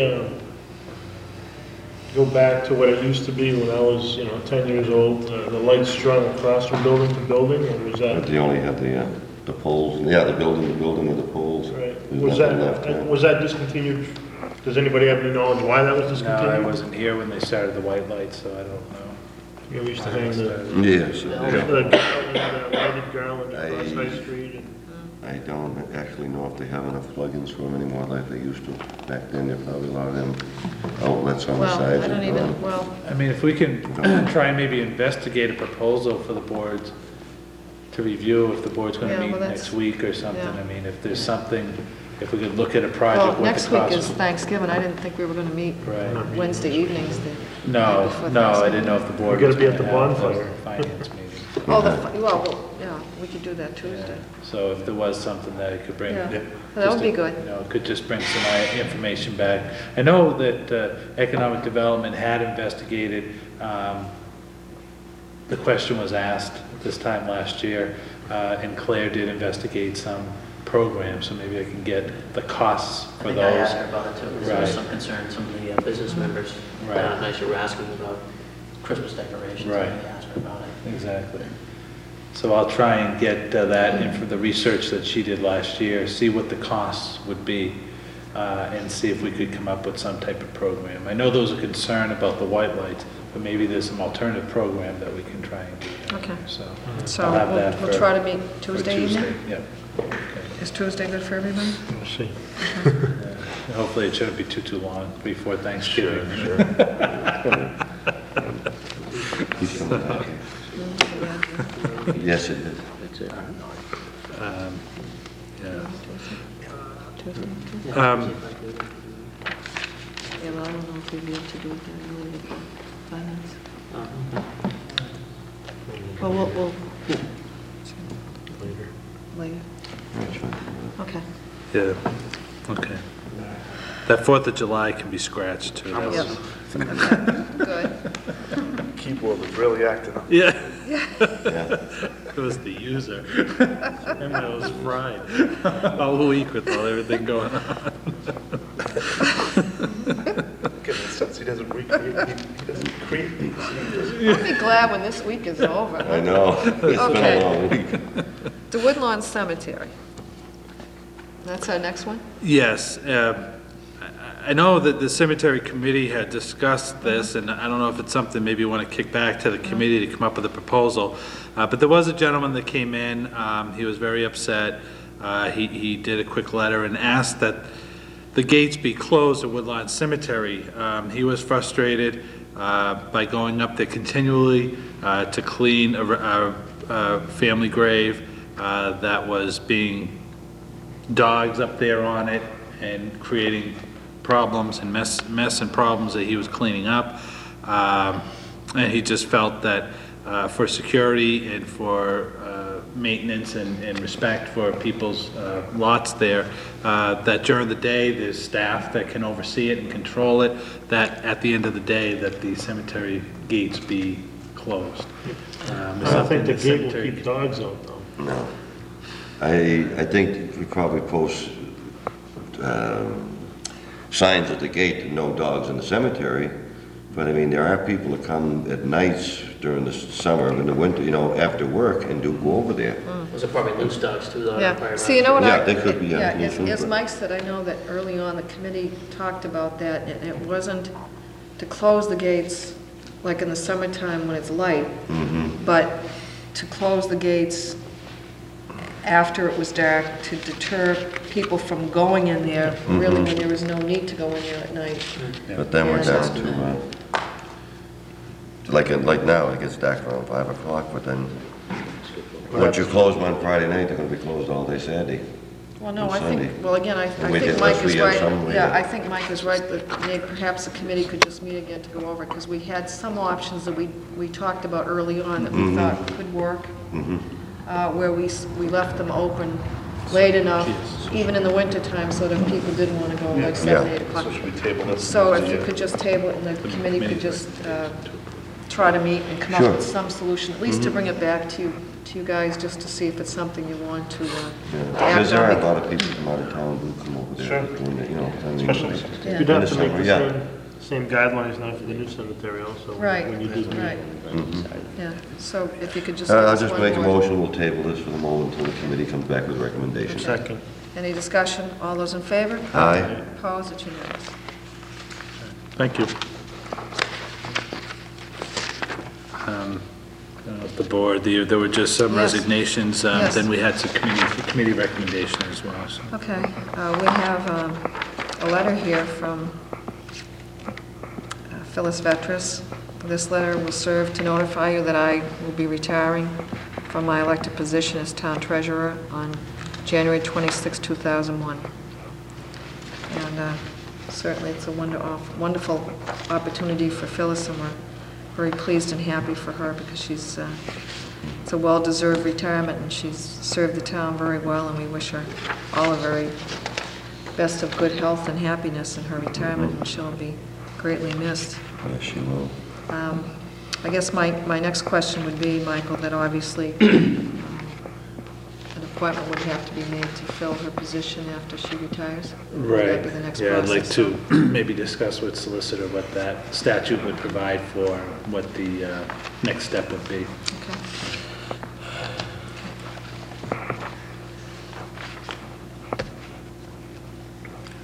Oh, next one here. Goodness. Pile isn't ending. Okay, goodness. Very much.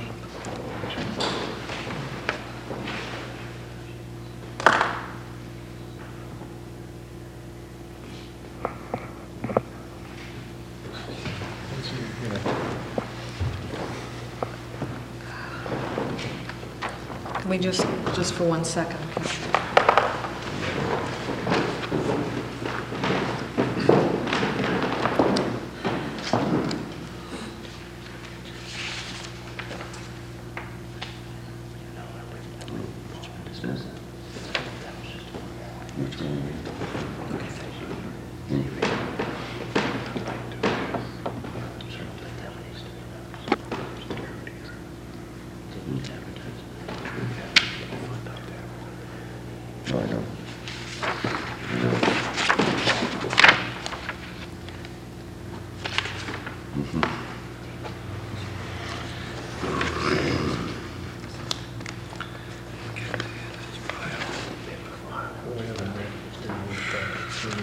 Okay, this is it.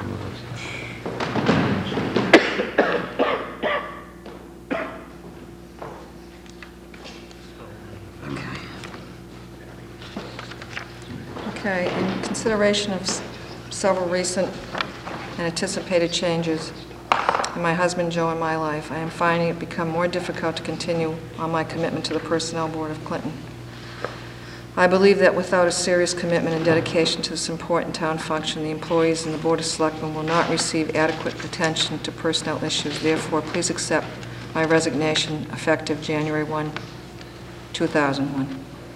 It's from Kathleen Pachatti, who has served on the Personnel Board for a number of years, and Kathy has done an absolutely terrific job, and she brought a great amount of experience with her. She worked in personnel for digital for a number of years, and she'll certainly be greatly missed on that board, and we wish Kathleen and her husband Joe all the best. I did have a conversation with her last week, and I believe they're going to go down to Florida for the winter and enjoy themselves. So we wish them all the very best. I would suggest that it would be in our best interest to advertise for this position.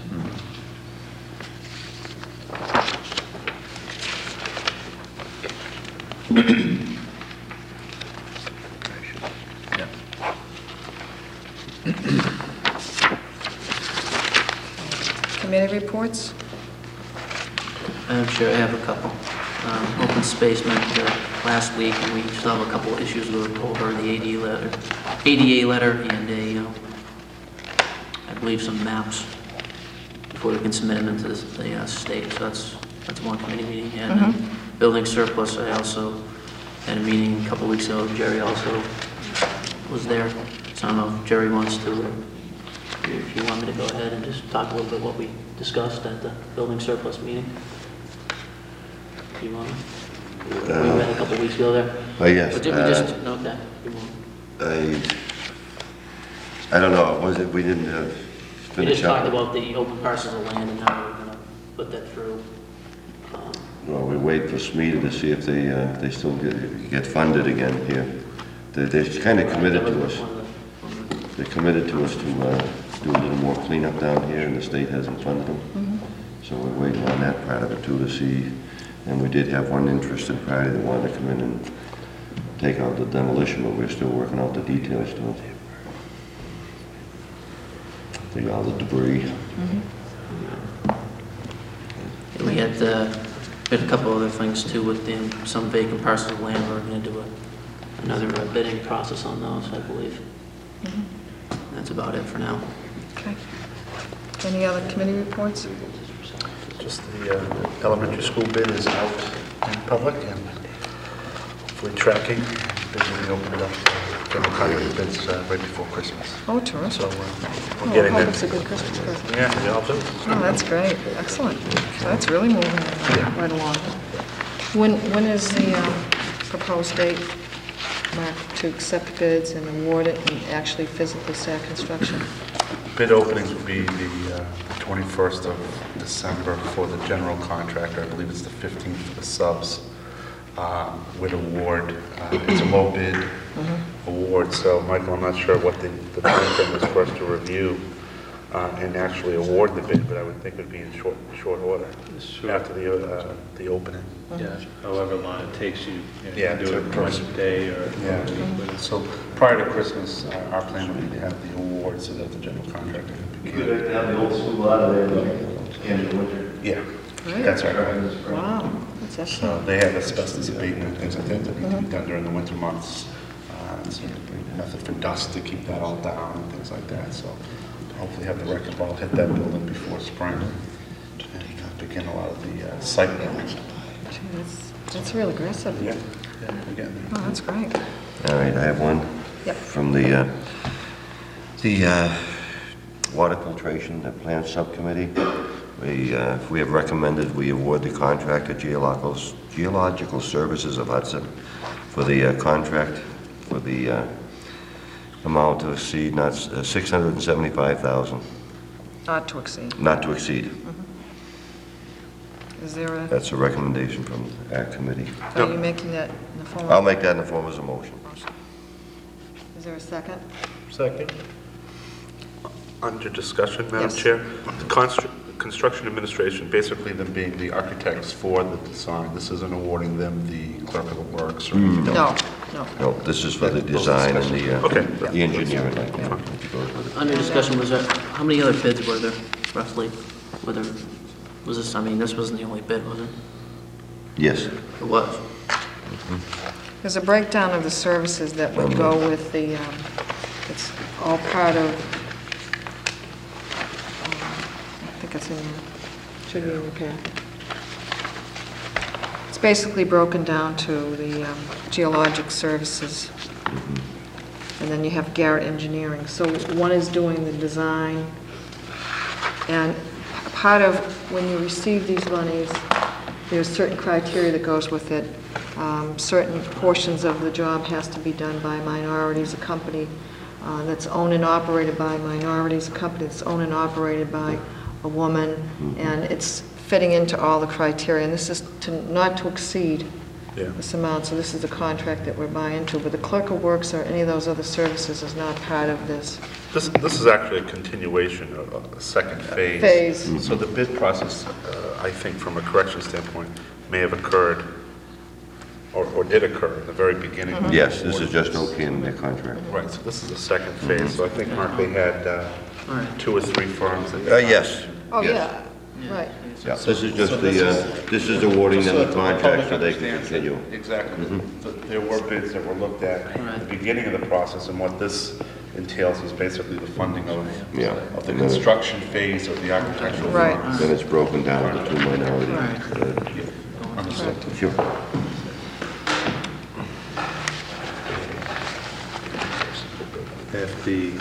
If the board does choose to approve this, if it could be subject to town council review of the contract. Yes. Review of the document. Contract.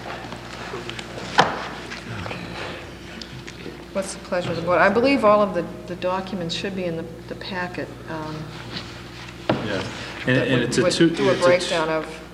Yeah, and it's a 2-year contract. It's for the construction administration, but then it's also for the first year operation of the plan as well, that they will oversee the maintenance and operation for the first year. That's required under the zero-interest loan program, that they be available for that period as well. So they don't just leave when it's built. They have to carry it through to make sure it runs properly for a year. So this 675 is to hire them for 2 years. Still under comment, Madam Chair. Has the town solicitor been given the contract of you? Has that been worked out yet, or is that those terms that you'll post this vote start to work on with the geological services? Yeah. If the board agrees to proceed, then he would negotiate that contract. Okay, because I wouldn't want our vote to supersede. I mean, I'd want our vote contingent upon town solicitor approval of the contract. Yeah. Yeah. Just because the way it's typed. Absolutely. Well, We're getting punchy. well, and as well as, I mean, it is important that we do vote on this issue because obviously, again, we're on a very aggressive program here, and obviously they want to make sure that they are in the employment of the town for this particular project. And again, as you stated, and very well stated, that all of the official process up to this point has been carried through. So this is really getting down to the nitty-gritty of it, the design, the bidding, and make it happen. Yes, Yes. absolutely. Yeah. Any other discussion? I just, if we could have the amendment reflect, Yes, approval by- I'll withdraw my motion and include in it that with the approval of town council on the contract. Is there a second? I'll second that. Any discussion? Just to bring the board up to date, the subcommittee has started, and they do meet every Wednesday night at 5 o'clock. Monday. I'm sorry, Monday, excuse me, it's getting late. Yeah, Every Monday at 5 o'clock, so there's a lot to cover, and this was the third week, so with a long way to go, so. Understand. you know, and... That's fast-tracked, Yeah, absolutely. Okay. No other discussion? All those in favor? Aye. Opposed? It's unanimous. Any other committee reports? Public comment. The only public comment I would have is, again, and I know that we brought it up last week, and we'll bring it up one more time because it'll take place on Saturday evening, but we look forward to a wonderful evening for the persons of the year, Yes. Mr. Michael Ward and Jack Graves, well-deserved award to both of those individuals, and we know that it'll be a wonderful evening. And I look forward to it. make sure you'll talk to us again now after you're the person. of the year. Big trophy case there. Yeah. Do we have to say "sir" every time after that? No. You won't be knighted or anything like that. Hopefully, looking forward to a nice evening. Mm-hmm. Just under informational, letter F, might be nice to mention the fact that the town of Hudson has sent a letter to the selectmen in appreciation of the assistance from the Clinton Fire Department on a mutual aid call on October 12th. Good job, guys. Keep up the good work. Terrific. Public comment? Board has executive session under Article 3 for a fire union grievance. Accept the motion. I'll make the motion to go into executive session under Article 3. Second. Requires a roll call. Mark Akabuchi, how do you vote? Aye. Mark Elworthy? Aye. Aye. Aye. Vote aye, and 10, 15 minutes? Yeah, it should be fairly quick, Okay. yeah. And the only